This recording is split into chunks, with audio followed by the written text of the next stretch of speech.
Hello everyone, कैसे हो आप सभी। मैं हूं आपकी दोस्त, आपकी मेंटोर एंड आपकी एजुकेटर सीएस मेहंदी तोशनेवाल। एंड आज इस वन शॉट लेक्चर में हम देखने जा रहे हैं हमारा chapter number 19 code on social security 2020। तो इस पूरे चैप्टर को अच्छे से मेरे साथ आपको देखना है, रिवाइज करना है, ट्राई करना है कॉन्सेप्ट को रिकॉल करने की। बिकॉज आई अंडरस्टैंड कि ये जो चैप्टर है ना डिफिकल्ट नहीं है, बट चैप्टर थोड़ा सा लेंदी है और यहाँ पर बहुत सारे ऐसे टॉपिक्स है जो ड्राई लग सकते हैं, but I will try my level best कि आपको कोई भी टॉपिक ड्राई ना लगे। एंड यहाँ पर इस चैप्टर के अंदर सिर्फ इतना ही नहीं, आपको मैं बहुत प्यारे प्यारे से नोट्स देने वाली हूँ। हालांकि वो नोट्स हमारे पीपीटी फॉर्मेट में है, लेकिन लास्ट में आपको मिलने वाली है पूरी की पूरी टेबल किसकी, लिमिट्स की। जहाँ जहाँ पर भी जो भी लिमिट्स हैं, डेज हैं, वहाँ पर पूरी टेबल मैंने आप लोगों के लिए अलग से बनाई है। एंड वो टेबल से आपको काफ़ी इजी होगा चीज़ों को रिकॉल करने में। तो मैम ये नोट्स कहाँ मिलने वाले हैं? ये नोट्स आपको मिलेंगे पीडब्ल्यू ऐप पर, या फिर आपको पीडब्ल्यू की वेबसाइट पर जाना है, जहाँ पर you are going to search CS executive. जैसे ही आप सीएस एग्जीक्यूटिव सर्च करोगे आपको वन शॉट लेक्चर्स दिखेंगे, सिद्धांत बैच, इसमें जाना है। रिस्पेक्टिव सब्जेक्ट SBIL में जाकर क्लिक करना है, चैप्टर में जाना है हमें 19 कोड ऑन सोशल सिक्योरिटी 2020। तो लेक्चर एज वेल एज उसके नोट्स आपको मिल जाएंगे एंड डेफिनेटली उस नोट्स का भरपूर फायदा उठा सकते हो। वो लिमिट्स तुम्हें अच्छे से याद हो जाएगी। So talking about this chapter, क्या पढ़ेंगे हम यहाँ पर देखने वाले हैं अबाउट एम्प्लॉय स्टेट इंश्योरेंस।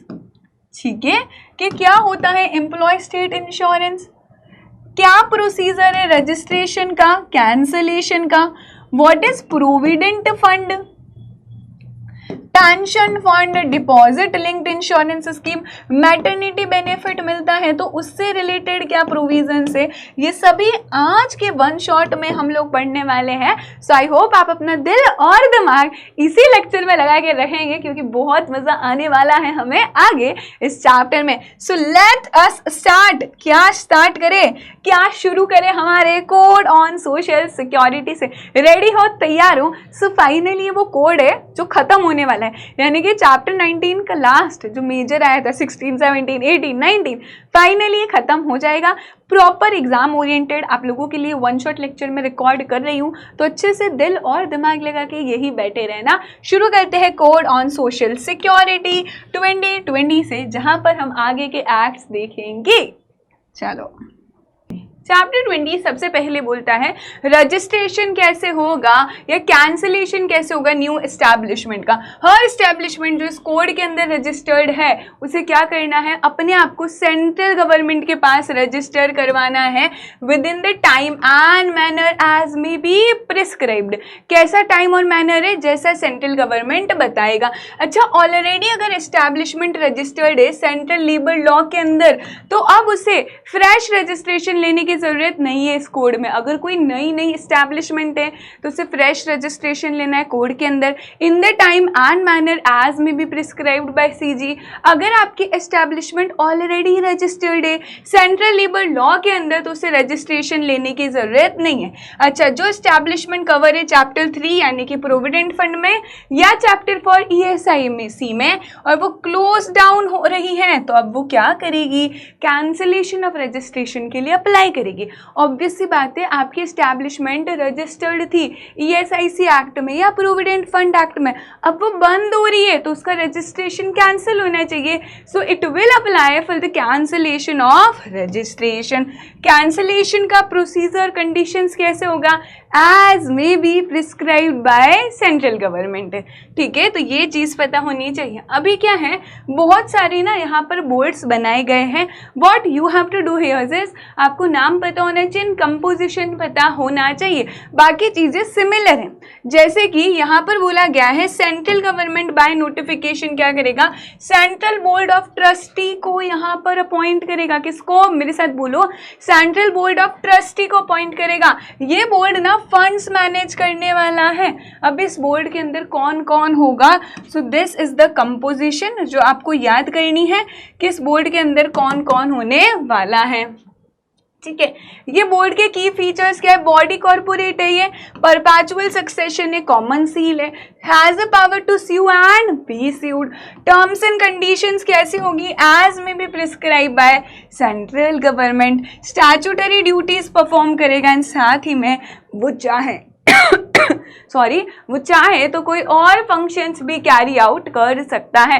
किसके बारे में पढ़ा हमने? सेंट्रल बोर्ड के बारे में यहाँ पर पढ़ा। ठीक है, नेक्स्ट है हमारा यहाँ पर ESIC का कैसे अपॉइंटमेंट होगा, और आई कैन से ESIC कैसे स्टैब्लिश होगा।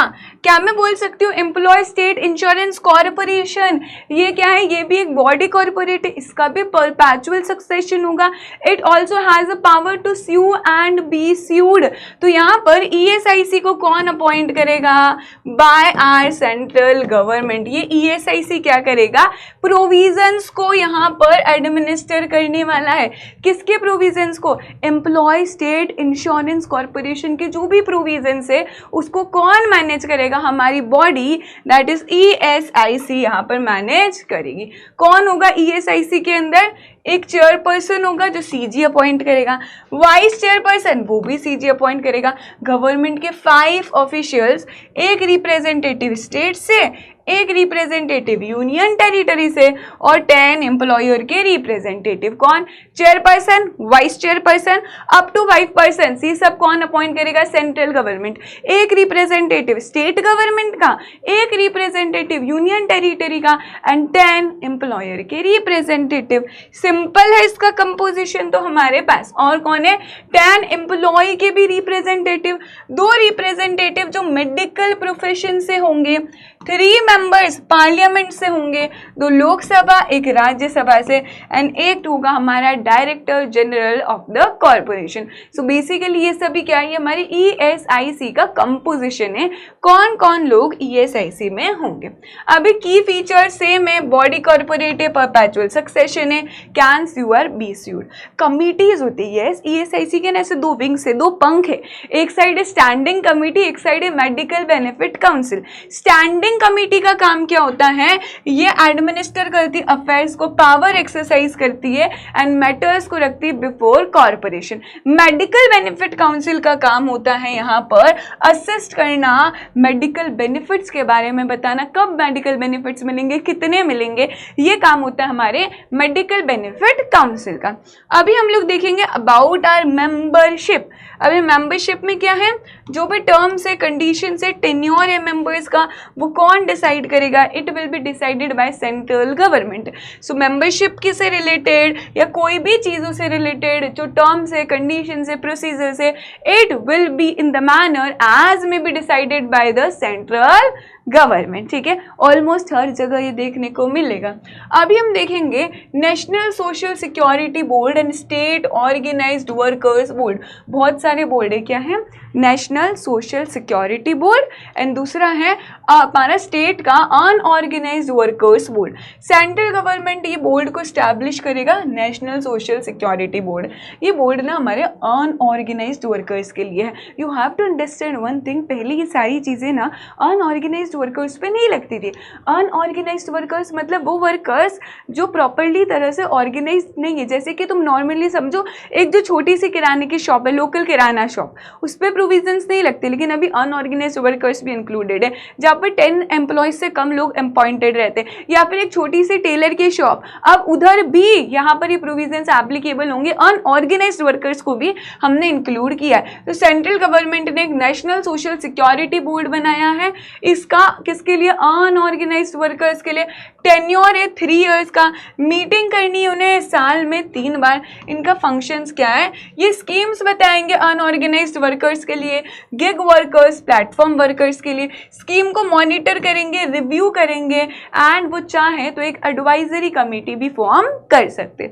अच्छा, अभी स्टेट गवर्नमेंट ने क्या फॉर्म किया है? State unorganised workers social security board.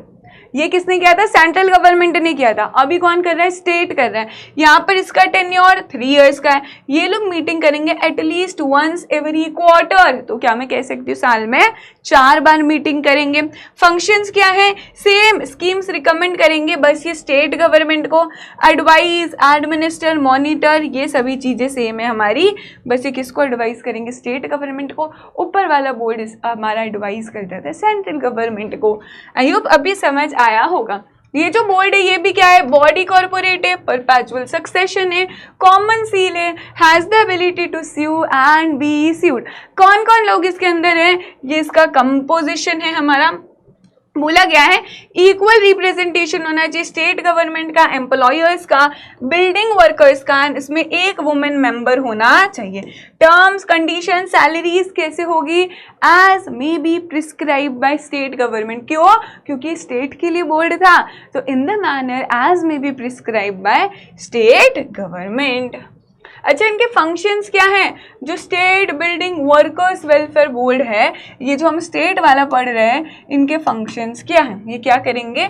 जो भी बेनिफिशियरीज है जिनका एज 60+ है उन्हें पेंशन दी जाएगी, प्रीमियम में कंट्रीब्यूट करेंगे इंश्योरेंस स्कीम के लिए, एजुकेशनल स्कीम फ्रेम करेंगे वर्कर्स के बच्चों के लिए, मेडिकल एक्सपेंसेस देंगे, मैटरनिटी बेनिफिट प्रोवाइड कराएंगे अगर कोई वुमेन प्रेग्नेंट है तो, ठीक है, स्किल ट्रेनिंग डेवलप करेंगे, यहाँ पर अकोमोडेशन दे सकते हैं, हॉस्टल फैसिलिटीज दे सकते हैं, वेलफेयर स्कीम्स फॉर्मुलेट करेंगे एंड अदर मेजर्स देंगे एज मे बी प्रिस्क्राइब। को कोई भी 4 to 5 आपको यहाँ पर पता होने चाहिए। डिस्क्वालिफिकेशन एंड इम्पॉर्टेंट सेक्शन जो बोलता है कब आप डिस्क्वालीफाई हो जाओगे, कब रिमूव कर दिया जाएगा आपको, कहाँ से? सोशल सिक्योरिटी ऑर्गेनाइजेशन के मेंबर से कब हटा दिया जाएगा। सोचो इस पर्सन को कब हटाया जाएगा? अगर वो पर्सन कैसा है? पगलाया हुआ है, ल्यूनेटिक है, अनसाउंड माइंड का है, ऐसे पर्सन को हम नहीं रखेंगे। ठीक है, जो पर्सन को क्या डिक्लेयर कर दिया कोर्ट ने? इनसॉल्वेंट डिक्लेयर कर दिया, वो भी यहाँ पर नहीं आएगा। जिसको कन्विक्ट किया गया for an offence involving moral turpitude, उसने इमोरल काम किया एंड इसके लिए he was convicted, he was found guilty. Employer है जिसने डिफॉल्ट किया है ड्यूज देने में, अरे भैया तुमने खुद ने ड्यूज नहीं दी है कोर्ट के अंदर, अब तुम मेंबर नहीं बन पाओगे, you will be disqualified. Cease to be a member of parliament और स्टेट लेजिस्लेटिव असेंबली, आप पार्लियामेंट के मेंबर या स्टेट लेजिस्लेटिव असेंबली के मेंबर नहीं बन पाए। एंड लास्टली, अगर आप मिनिस्टर हो, स्पीकर हो, डेप्यूटी स्पीकर हो लोकसभा के, स्टेट असेंबली के या फिर राज्यसभा के डेप्यूटी चेयरमैन हो, then you will be disqualified. ये सारी चीजें क्या है? ये सारी डिस्क्वालिफिकेशन है कि एक पर्सन कब मेंबर नहीं बन सकता सोशल सिक्योरिटी ऑर्गेनाइजेशन का या फिर उसकी कमिटी का। अभी रिमूवल कब होगा? क्या उस पर्सन को निकाल दिया जाएगा? कब रिमूवल होगा उस पर्सन का? सेंट्रल गवर्नमेंट या बोर्ड्स किसी भी मेंबर को रिमूव कर सकते हैं। सबसे पहला कब रिमूव किया जाएगा? दिमाग से लॉजिकली सोचो, अगर इसने कोई भी डिस्क्वालिफिकेशन इनकर करी तो उसे हम लोग निकाल देंगे। ठीक है, वो एब्सेंट था without leave for more than 3 consecutive meetings, इन्हें मीटिंग्स करनी होती है, लगातार 3 मीटिंग में वो नहीं आया और उसने लीव भी नहीं दी। ठीक है, उसने बताया भी नहीं मैं लीव पे हूँ, लगातार 3 मीटिंग्स में नहीं आया, तो अब उसे निकाल दिया जाएगा कि अब तुम परमानेंट ही मत आओ। राइट, लास्टली उसने अपने पोजीशन का मिसयूज किया है, इन तीनों केसेस में रिमूव कर दिया जाएगा। अच्छा, मेंबर बोलेगा तुम क्या मेरे को निकालोगे, मैं खुद रिजाइन करूंगा, तो वो खुद चाहे तो रिजाइन कर सकता है राइटिंग में भी यहाँ पर। ठीक है, और ग्राउंड्स क्या है रिमूवल के लिए, कब एक मेंबर को रिमूव किया जा सकता? Other grounds again very important, आप ना एडिक्वेटली रिप्रेजेंट नहीं कर रहे हो एम्प्लॉयर्स को, ना ही अनऑर्गेनाइज्ड वर्कर्स को। So basically you are not representing the employers, ना ही अनऑर्गेनाइज्ड वर्कर्स को, तो उस केस में क्या होगा? तुम्हें निकाल दिया जाएगा। दूसरा यहाँ पर बोला गया है आपका एक्सपर्टीज नहीं है उस एरिया में जिस एरिया में आपको रिप्रेजेंट किया जा रहा है, so you are lacking the expertise in the area जो आप रिप्रेजेंट कर रहे हो। एंड थर्ड वेरी इंपॉर्टेंट, यहाँ पर बोला गया है government service exigencies prevent them from continuing, यानी कि गवर्नमेंट ने आपको कहीं और किसी और डिपार्टमेंट में बुला लिया एंड इसकी वजह से आप यहाँ कंटिन्यू नहीं कर पा रहे हो। ठीक है, तो आप क्या हो जाओगे? रिमूव हो जाओगे इधर से। ये 3 अदर ग्राउंड से for removal. Conflict of interest, जहां पर भी कॉन्फ्लिक्ट ऑफ इंटरेस्ट आ रहा है आपका किसी भी कंपनी में, डायरेक्ट या इनडायरेक्ट, तो आपको डिस्क्लोज करना है, उसे रिकॉर्ड किया जाएगा और फिर रिलेटेड प्रोसीडिंग्स में हमारा मेंबर पार्टिसिपेट नहीं कर पाएगा। Next, procedure for transaction of business of social security organization. क्या बोला?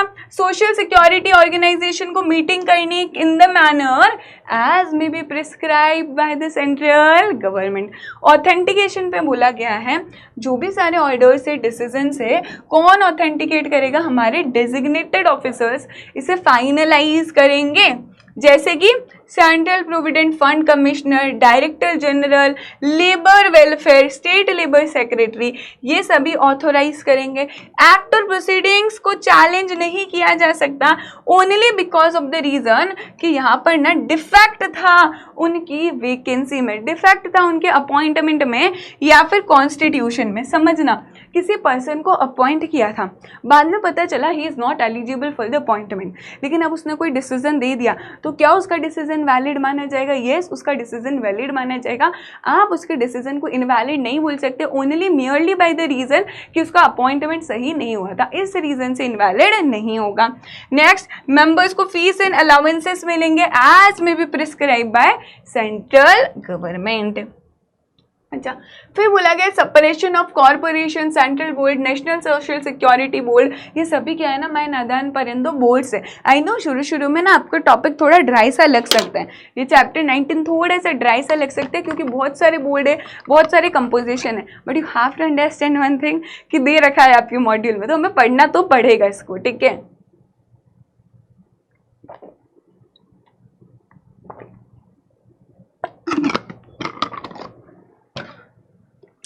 चलो, यहाँ पर क्या बोला है? सेंट्रल गवर्नमेंट हमेशा ओवरराइड करेगा इन बॉडीज पर और सुपरसीड करेगा, मतलब उसका डिसीजन ओवरराइड करेगा सेंट्रल गवर्नमेंट का इन सभी बॉडीज पे। कभी जब ये बॉडीज, ये कमिटीज अपने फंक्शंस को सही से परफॉर्म नहीं कर पा रही है, इनके ड्यूटीज परफॉर्म करने में कंटिन्यूसली डिले कर रही हैं, एक्सीड कर रही है, अपनी पावर के बाहर जाकर काम कर रही है, तो उस केस में अभी सेंट्रल गवर्नमेंट बोलेगा तुम रुको, मैं पिक्चर में आता हूँ, and central government is going to supersede, central government is going to take the decisions. अगर ये बॉडीज ड्यूटी परफॉर्म नहीं कर रही, पावर से बाहर जाकर काम कर रही है या फंक्शंस परफॉर्म नहीं कर रही, अच्छा सेंट्रल गवर्नमेंट सुपरसीड करेगा, उससे पहले इन्हें क्या देगा? अपॉर्चुनिटी ऑफ बीइंग हर्ड कि ऐसा क्यों नहीं हुआ। बाद में गवर्नमेंट क्या करेगा? रिकॉन्स्टिट्यूट करेगा, नई कमेटी बनाएगा यहाँ पर, ठीक है।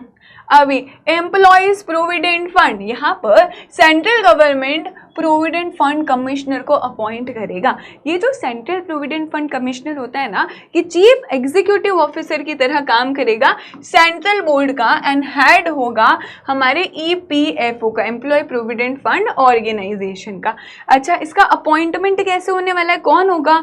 जिसका post equivalent to group A या ग्रुप B होगा under the central government, requires the consultation with UPSC। किसकी कंसल्टेशन के साथ? UPSC की कंसल्टेशन के साथ। वो पर्सन अपॉइंट होगा हमारे सेंट्रल प्रोविडेंट फंड कमिश्नर। अच्छा, एक्सेप्शन से अगर कोई टेम्पररी अपॉइंटमेंट है, 1 साल से ज़्यादा नहीं है, तो फिर चलेगा, उसमें हम ये क्वालिफिकेशन नहीं देखेंगे। अपॉइंटमेंट IAS ऑफिसर का हो रहा है या उनका हो रहा है जो ऑलरेडी ग्रुप A या ग्रुप B पोस्ट में है अंडर द सेंट्रल गवर्नमेंट, ये दोनों क्या है? ये हमारा एक्सेप्शन है, ठीक है। अभी सर्विस की कंडीशंस कैसी रहने वाली है इनकी, जैसा कि कौन स्पेसिफाई करेगा? सेंट्रल गवर्नमेंट स्पेसिफाई करेगा about recruitment, salary, allowance, discipline, ठीक है। बाकी के लिए बोला गया कंडीशन सेटअप करेगा सेंट्रल बोर्ड। जो भी डेविएशन होता है उसमें प्रायर अप्रूवल चाहिए होगा हमें सेंट्रल गवर्नमेंट का। डेविएशन मतलब कोई भी चेंजेस हो रहा है तो किसका अप्रूवल ले लो? सेंट्रल गवर्नमेंट का। डाउट आ रहा है पे कितना करना है, तो मैटर रेफर कर दो फटाफट से सेंट्रल गवर्नमेंट के पास एंड उसका डिसीजन हमारा फाइनल होगा। अच्छा, अभी ईपीएफ स्कीम के बारे में बताया गया है, ये एम्प्लॉयज और स्पेसिफिक क्लास ऑफ एम्प्लॉयज के लिए है, हमारी एम्प्लॉय प्रोविडेंट फंड स्कीम।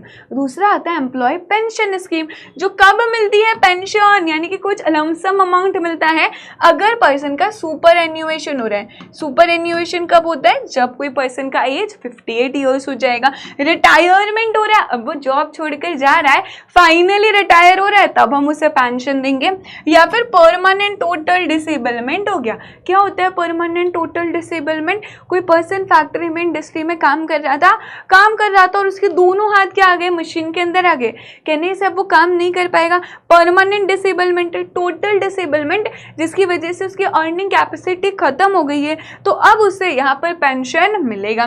फिर आता है हमारा विडो पेंशन, अगर कोई विडो रह गई है तो उसे लमसम अमाउंट मिलता है। चिल्ड्रन के लिए पेंशन मिलता है अगर दोनों नहीं है, mother and father, orphan pension. And lastly अगर उस पर्सन की डेथ हो गई है और उसका कोई नॉमिनी उसने बना रखा है तो नॉमिनी को पेंशन दिया जाएगा अंडर एम्प्लॉयज पेंशन स्कीम। एक और स्कीम है हमारी employee deposit linked insurance scheme. ये कैसी है ना, ये आपकी LIC स्कीम जैसी है। यहाँ पर सिर्फ और सिर्फ एम्प्लॉयर कंट्रीब्यूट करता है, यहाँ पर भी सभी लोग आएंगे। सोशल सिक्योरिटी स्कीम है जहाँ पर सेल्फ एम्प्लॉयड वर्कर्स भी आएंगे और बाकी वर्कर्स भी आएंगे। क्या ये स्कीम अमेंड वेरी हो सकती है? यस, चेंज हो सकती है, अमेंड हो सकती है, वेरी भी हो सकती है।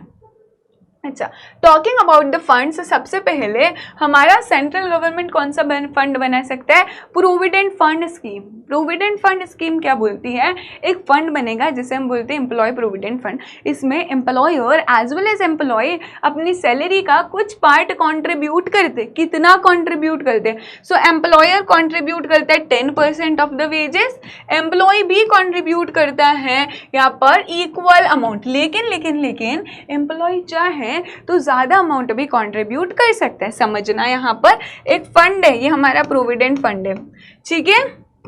एम्प्लॉयर कितना कंट्रीब्यूट कर रहा है? 10% ऑफ द वेजेस। एम्प्लॉई को कितना कंट्रीब्यूट करना है? इसको भी 10%, but he has an option to contribute more. वो चाहे तो 10% की जगह 12% भी कंट्रीब्यूट कर सकता है। पर फिर क्या ये एम्प्लॉयर को बोल सकता है कि अरे मैं 12% कंट्रीब्यूट कर रहा हूँ तो तुम भी 12% करो? ऐसा नहीं कर सकता, ठीक है। Employee has an option to contribute more, but he can not compel the employer कि तुम भी ज्यादा कंट्रीब्यूट करो। अच्छा, कुछ एस्टैब्लिशमेंट के लिए गवर्नमेंट ने रेट नोटिफाई कर दी कि 12% इंस्टेड ऑफ 10%, एंड गवर्नमेंट चाहे तो डिफरेंट कंट्रीब्यूशन की रेट्स बता सकता है डिफरेंट क्लास ऑफ एम्प्लॉयज के अकॉर्डिंग। इन जनरल क्या है, 10% एम्प्लॉयर को कंट्रीब्यूट करना है, इक्वल ही एम्प्लॉय को भी करना है। एम्प्लॉय चाहे तो 10% की जगह ज़्यादा कर सकता है, उसके पास ऑप्शन है। कुछ सर्टेन एस्टैब्लिशमेंट के लिए गवर्नमेंट ने रेट बता रखी है 12%, एंड गवर्नमेंट डिफरेंट रेट बता सकता है डिफरेंट क्लास ऑफ एम्प्लॉयमेंट के लिए। Second is our pension scheme. Pension scheme में यहाँ पर बोला गया है एम्प्लॉयर कॉन्ट्रीब्यूट करता है। कितना कंट्रीब्यूट करेगा? एम्प्लॉयर अपनी सैलरी का पार्ट कंट्रीब्यूट करता है। एडिशनल सम कौन अप्रोप्रिएट करेगा? हमारा पार्लियामेंट चाहे तो एडिशनल सम भी बोल सकता है कि इतना कंट्रीब्यूट करना है। अच्छा, इंश्योरेंस स्कीम।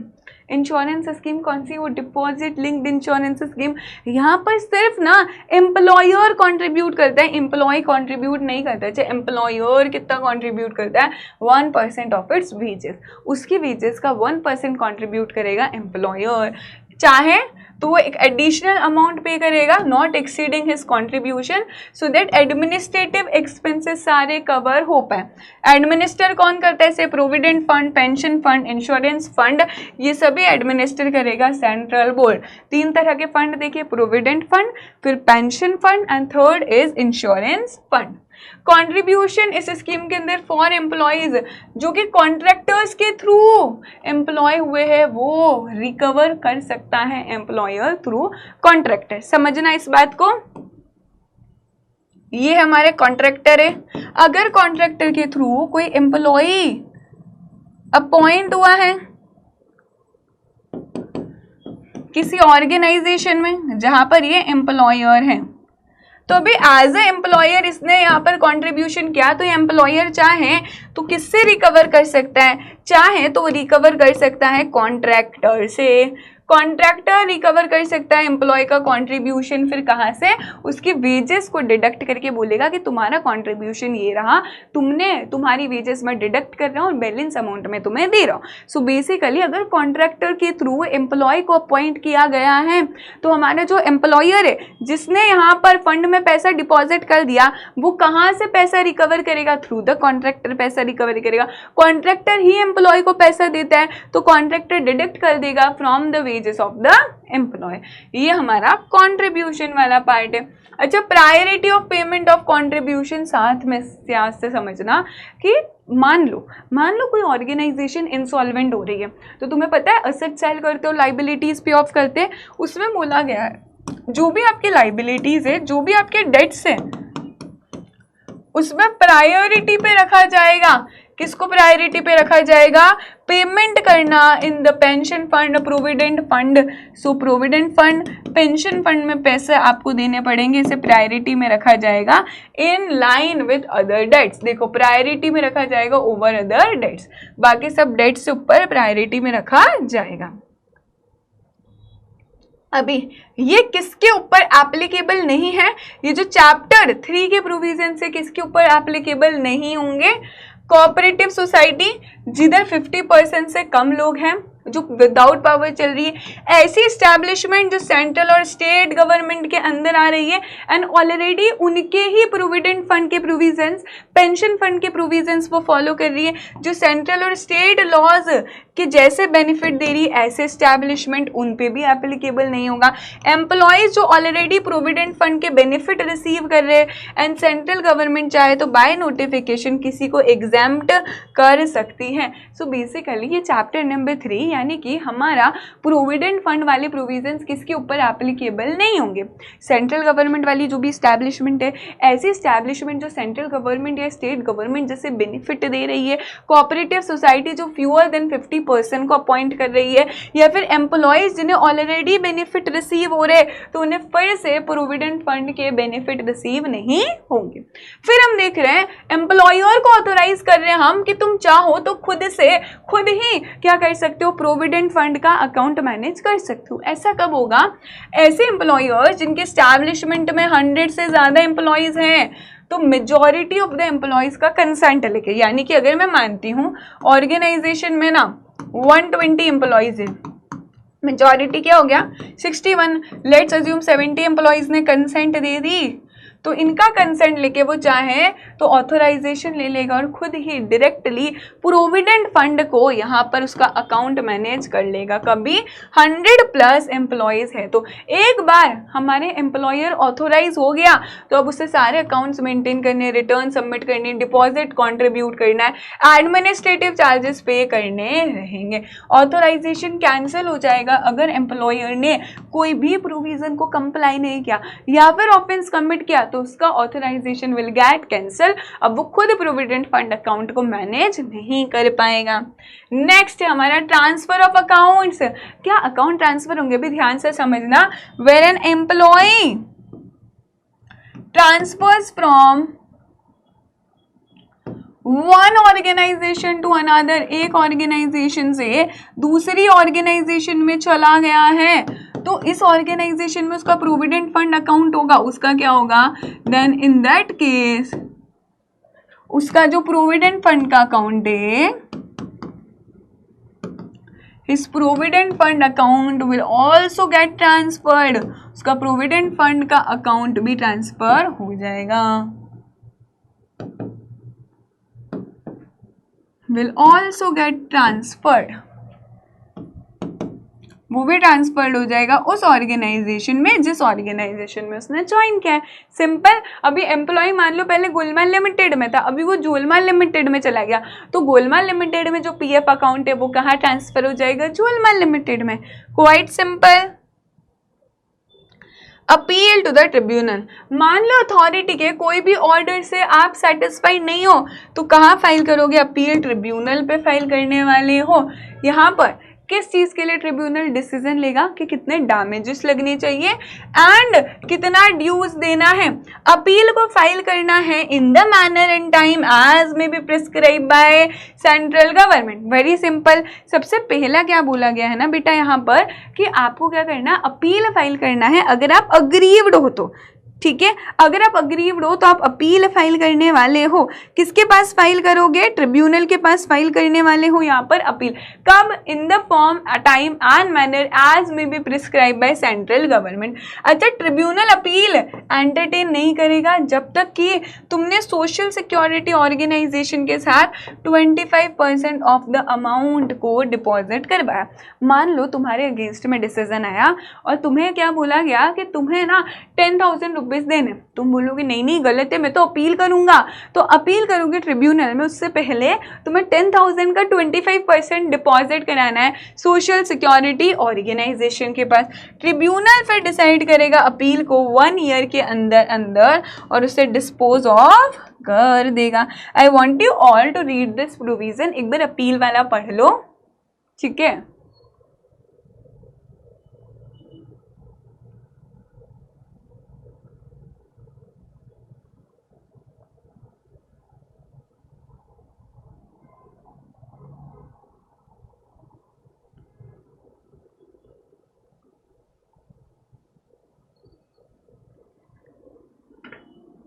ठीक है, आई होप ये पढ़ लिया होगा।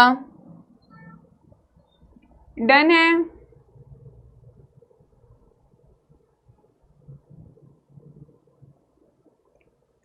अभी हम पढ़ेंगे ESIC फंड। सो फंड हमारा चेंज हो चुका है, ESIC फंड पे जाए अभी हम लोग। ठीक है, अभी ESIC फंड किसके लिए होता है? ESIC फंड होता है अगर किसी एम्प्लॉय का एक्सीडेंट हो गया, सिकनेस हो गया, इंजरी हो गया, डेथ हो गया, तो उसके लिए एक फंड बनाया गया, दैट इज ESIC फंड। इस फंड में से पैसा जाएगा और उसका ट्रीटमेंट होगा, हॉस्पिटल्स एंड डिस्पेंसरीज एस्टैब्लिश करी जाएगी। एंड इस फंड में ना एम्प्लॉयर भी कंट्रीब्यूट करते हैं, एम्प्लॉय भी कंट्रीब्यूट करते हैं। So that is about our ESIC fund. ठीक है, अब एक क्वेश्चन आता है कि ESIC के बेनिफिट्स क्या क्या है, किस किस पर्पस के लिए हम ESIC का फंड का पैसा यूज कर सकते हैं। तो देखो जरा, फ्लो चार्ट के फॉर्म में मैं तुम्हें पढ़ा देती हूँ किस किस पर्पस के लिए ESIC फंड्स को हम एक्सपेंड कर सकते हैं। इसका मैं चार्ट बनवा देती हूँ।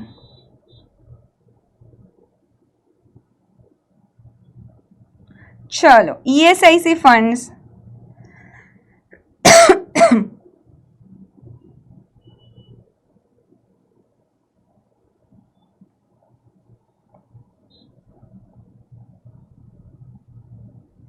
सबसे पहले तुम्हें पता है ESIC के हम लोगों ने देखा था 2 विंग्स होते हैं, उस जैसे कि standing committee and medical benefit council. वहां पर लोग काम कर रहे हैं। ESIC भी बॉडी कॉर्पोरेशन है, वहां पर लोग हैं, तो उन्हें फीस, उन्हें अलाउंसेस देनी पड़ती होंगी, उन्हें सैलरी देनी पड़ती होगी, वो खर्चा भी ESIC में से ही होगा। तो सबसे पहला लिखेंगे हम payment of fees and allowance to members of corporation। Members of corporation को आप क्या कर रहे हो? मेंबर्स ऑफ कॉरपोरेशन को पैसा दे रहे हो, फीस दे रहे हो, अलाउंस दे रहे हो, ठीक है, उन्हें सैलरी दे रहे हो, ज्वाइनिंग में बोनस दे रहे हो, payment of salary, joining bonus, leave allowance दे रहे हो, वो भी कहाँ से जाएगा? ESIC में से ही पैसा जाएगा। लीव अलाउंस दे रहे हो आप, ठीक है। फिर आप एस्टैब्लिश कर रहे हो हॉस्पिटल को, डिस्पेंसरीज को। So establishment of hospitals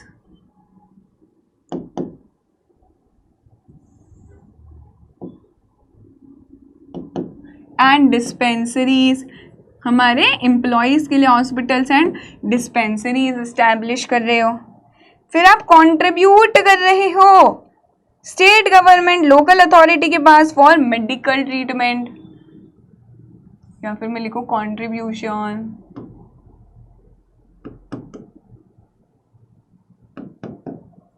to state government, local authority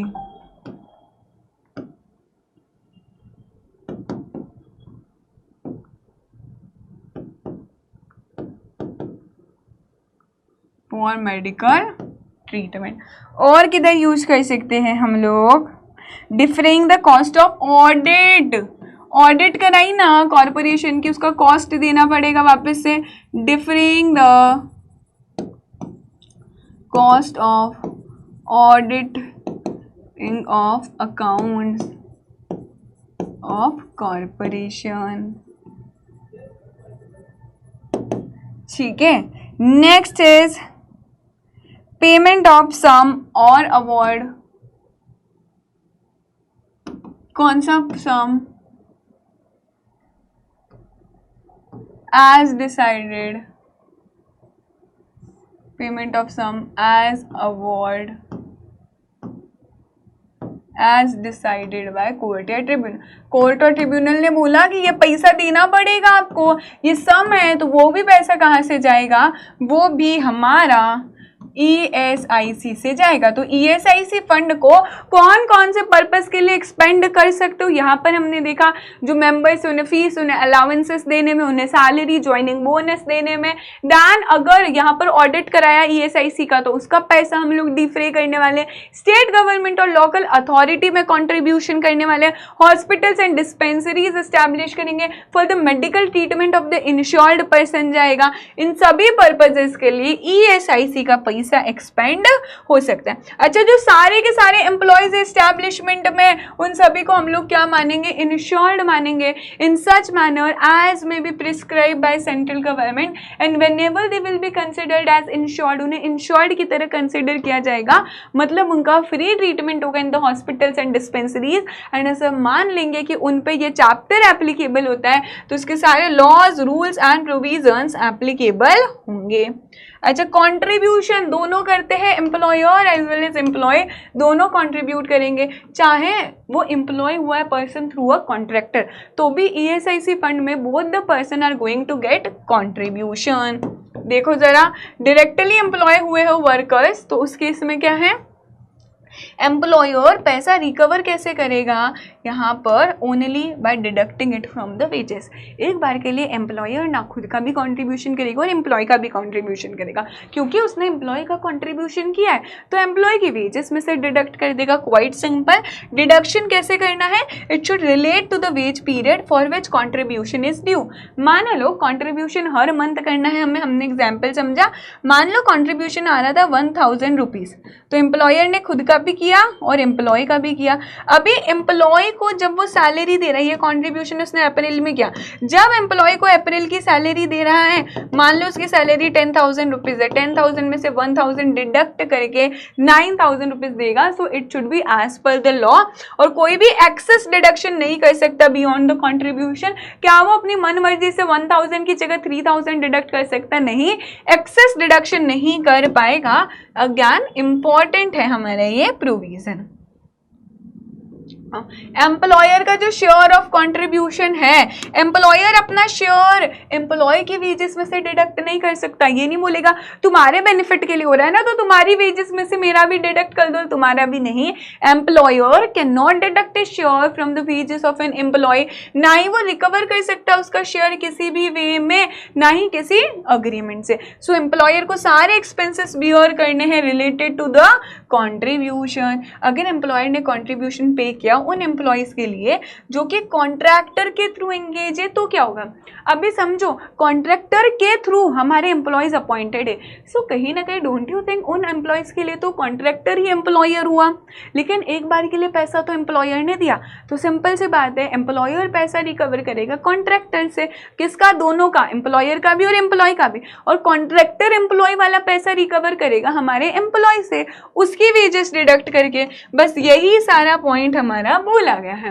contractor का ऑब्लिगेशन है उसे एक रजिस्टर बनाना है एम्प्लॉयज का कि कौन कौन को उसने अपॉइंट किया है, रजिस्टर सबमिट करना है एम्प्लॉयर के पास।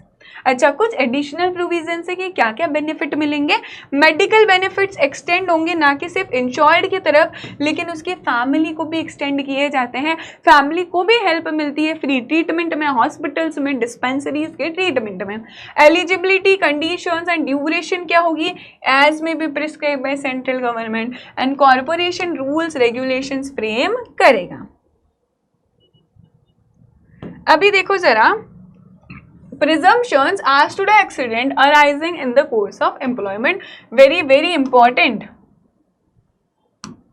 कोई भी एक्सीडेंट आपका ड्यूरिंग एम्प्लॉयमेंट हुआ है तो हम प्रिज्यूम कर लेंगे कि वो वर्क रिलेटेड इशू की वजह से हुआ। अभी समझना, ईएसआईसी के अंदर आपको बेनिफिट कब होगा, जब आपको कोई भी इंजरी, कोई भी एक्सीडेंट, कोई भी सिकनेस, कोई भी डिसेबलमेंट कब हो रहा है, काम करते दौरान हो रहा है, ड्यूरिंग एम्प्लॉयमेंट हो रहा है या फिर out of the course of employment हो रहा है। यानी कि अगर आप घूमने गए बाहर, तुम गए बाहर घूमने हुआ और फिर तुम्हारा एक्सीडेंट हो गया और तो फिर तुम्हें ईएसआईसी के अंदर बेनिफिट नहीं मिलेगा। लेकिन अगर तुम काम कर रहे थे, काम करते दौरान तुम्हारा एक्सीडेंट हो गया है, तो उस केस में ईएसआईसी के अंदर you will get the benefit. समझा? तो ऐसा माना जाएगा जब भी एक्सीडेंट हो रहा है ड्यूरिंग एम्प्लॉयमेंट, तो ऐसा माना जाएगा वो वर्क रिलेटेड इशू की वजह से हो रहा है, ऐसा हम प्रिज्यूम कर लेंगे। इमरजेंसी सिचुएशन से, मान लो कोई इमरजेंसी सिचुएशन है कि आग लग गई फैक्ट्री में। अभी फैक्ट्री में आग लग गई ना, तो रूम में 4 लोग थे, उन 4 लोगों को बचाने के लिए 2 लोग और कूदे तो उन्हें भी चोट लग गई। तो जो लोग जो रेस्क्यू करने के लिए कूदे हैं, यहाँ पर रेस्क्यू कर रहे हैं, कौन से सिचुएशन में, इमरजेंसी सिचुएशन में रेस्क्यू कर रहे हैं, उस दौरान उन्हें भी चोट लग गई, दे आर ऑल्सो इंजर्ड, तो वो भी ईएसआईसी के अंदर आएगा। सो यहाँ पे क्या बोला, accidents occurring while rescuing the people, उन्हें भी ट्रीट किया जाएगा यहाँ पर एम्प्लॉयमेंट रिलेटेड। कम्यूटिंग एक्सीडेंट, यहाँ पर क्या बोल रहा है, आप ट्रैवल कर रहे हो between home and work place, आप घर से ऑफिस, ऑफिस से घर जा रहे हो, उस दौरान कोई एक्सीडेंट हुआ है तो वो भी ऐसा माना जाएगा दैट ड्यूरिंग द एम्प्लॉयमेंट हुआ है। अच्छा, लेकिन आप क्या कर रहे थे, आप ऑफिस से घर गए और घर से फिर आप मूवी देखने चले गए और उस टाइम पे एक्सीडेंट हुआ, इन दैट केस वो कम्यूटेशन में नहीं आएगा। समझ गया? Travel with employer's permission, employer की परमिशन से आप ट्रैवल कर रहे हो as a passenger in a vehicle जो कि एम्प्लॉयर ने प्रोवाइड करा है। पब्लिक ट्रांसपोर्ट नहीं, ध्यान रखना, एम्प्लॉयर ने बोला अरे तुम बहुत अच्छे एम्प्लॉय हो तो मैं तुम्हें मेरी कार प्रोवाइड करा रहा हूँ, तुम क्या करो ना, मुंबई से पुणे जाओ इस काम के लिए। एम्प्लॉयर ने कार प्रोवाइड कराई, पब्लिक ट्रांसपोर्ट नहीं है कि जाओ काम के लिए। उस टाइम पे कुछ भी एक्सीडेंट वगैरह हो जाता है तो उस केस में कौन लाइबल होगा, ईएसआईसी एक्ट के अंदर ट्रीटमेंट मिलेगा and it will be treated as work related. अभी व्हीकल हमने देखा था, तो व्हीकल के अंदर जरूरी नहीं कि कार हो, व्हीकल के अंदर वेसल भी आएगा और एयरक्राफ्ट भी आएगा। ये ना हमारा इंपॉर्टेंट पॉइंट था टू बी नोटेड। ठीक है, अच्छा, ऑक्यूपेशनल डिजीज क्या होती है, आप काम कर रहे हो, ऑक्यूपेशन की वजह से आपको जो डिजीज हुई है उसे ऑक्यूपेशनल डिजीज बोलते हैं। Disease incurred out of the occupation in which you are working.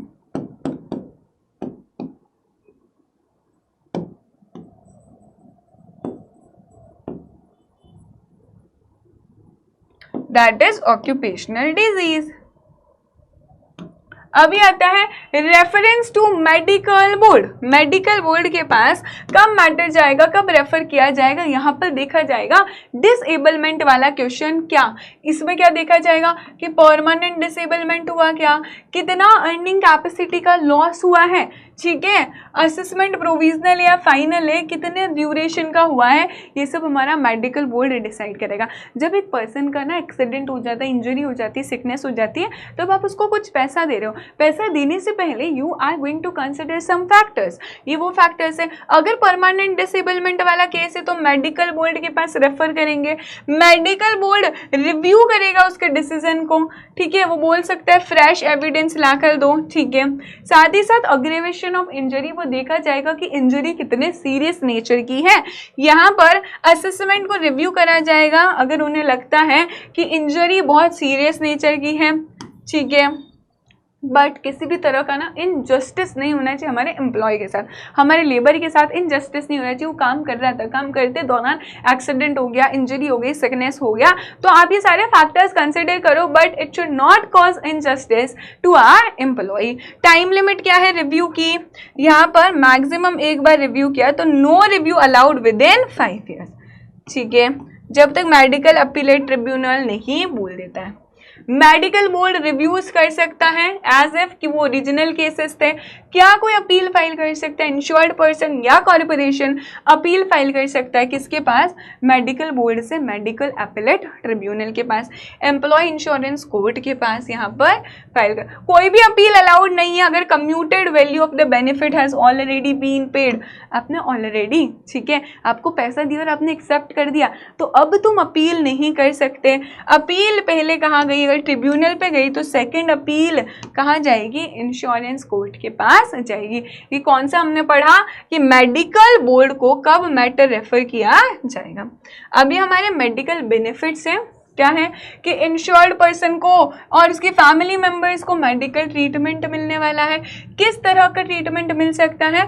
उन्हें केयर मिलेगी हॉस्पिटल्स में, डिस्पेंसरीज में, क्लिनिक्स में, होम विजिट भी मिलेगी यहाँ पर, एंड इन पेशेंट केयर मिलेगी हॉस्पिटल्स एंड इंस्टीट्यूशन में। नॉट ओनली इंश्योर्ड बट उसके फैमिली मेंबर्स को भी यहाँ पर हेल्प मिलेगी।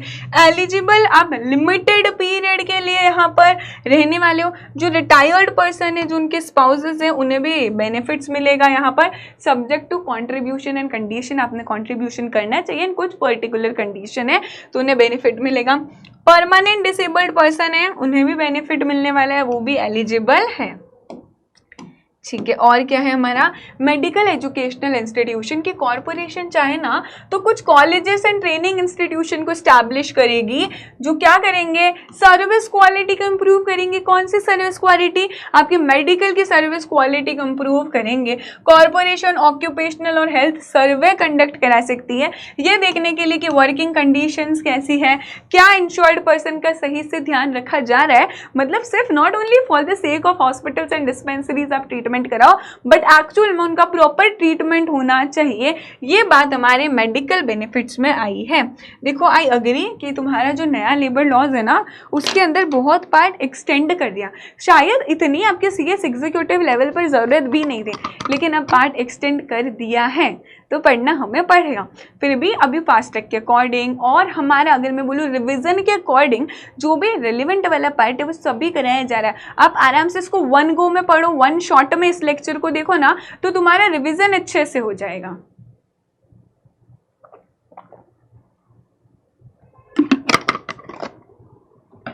ठीक है, तो अच्छे से इसे वन शॉट में पढ़ो। इफ यू वांट आप स्पीड में भी देख सकते हो। नेक्स्ट आता है provision of medical treatment bye state government और बाय कॉर्पोरेशन। सो स्टेट गवर्नमेंट का कोई रोल है, किस चीज़ में रोल है?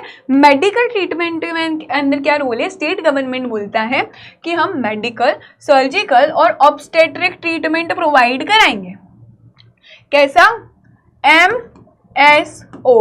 कैसा? मेडिकल, सर्जिकल और ऑब्स्टेट्रिकल ट्रीटमेंट यहाँ पर प्रोवाइड कराएंगे। मेडिकल हमें समझ जाता है, सर्जिकल हमें समझ जाता है सर्जरी वाला, ये ऑब्स्टेट्रिकल क्या है?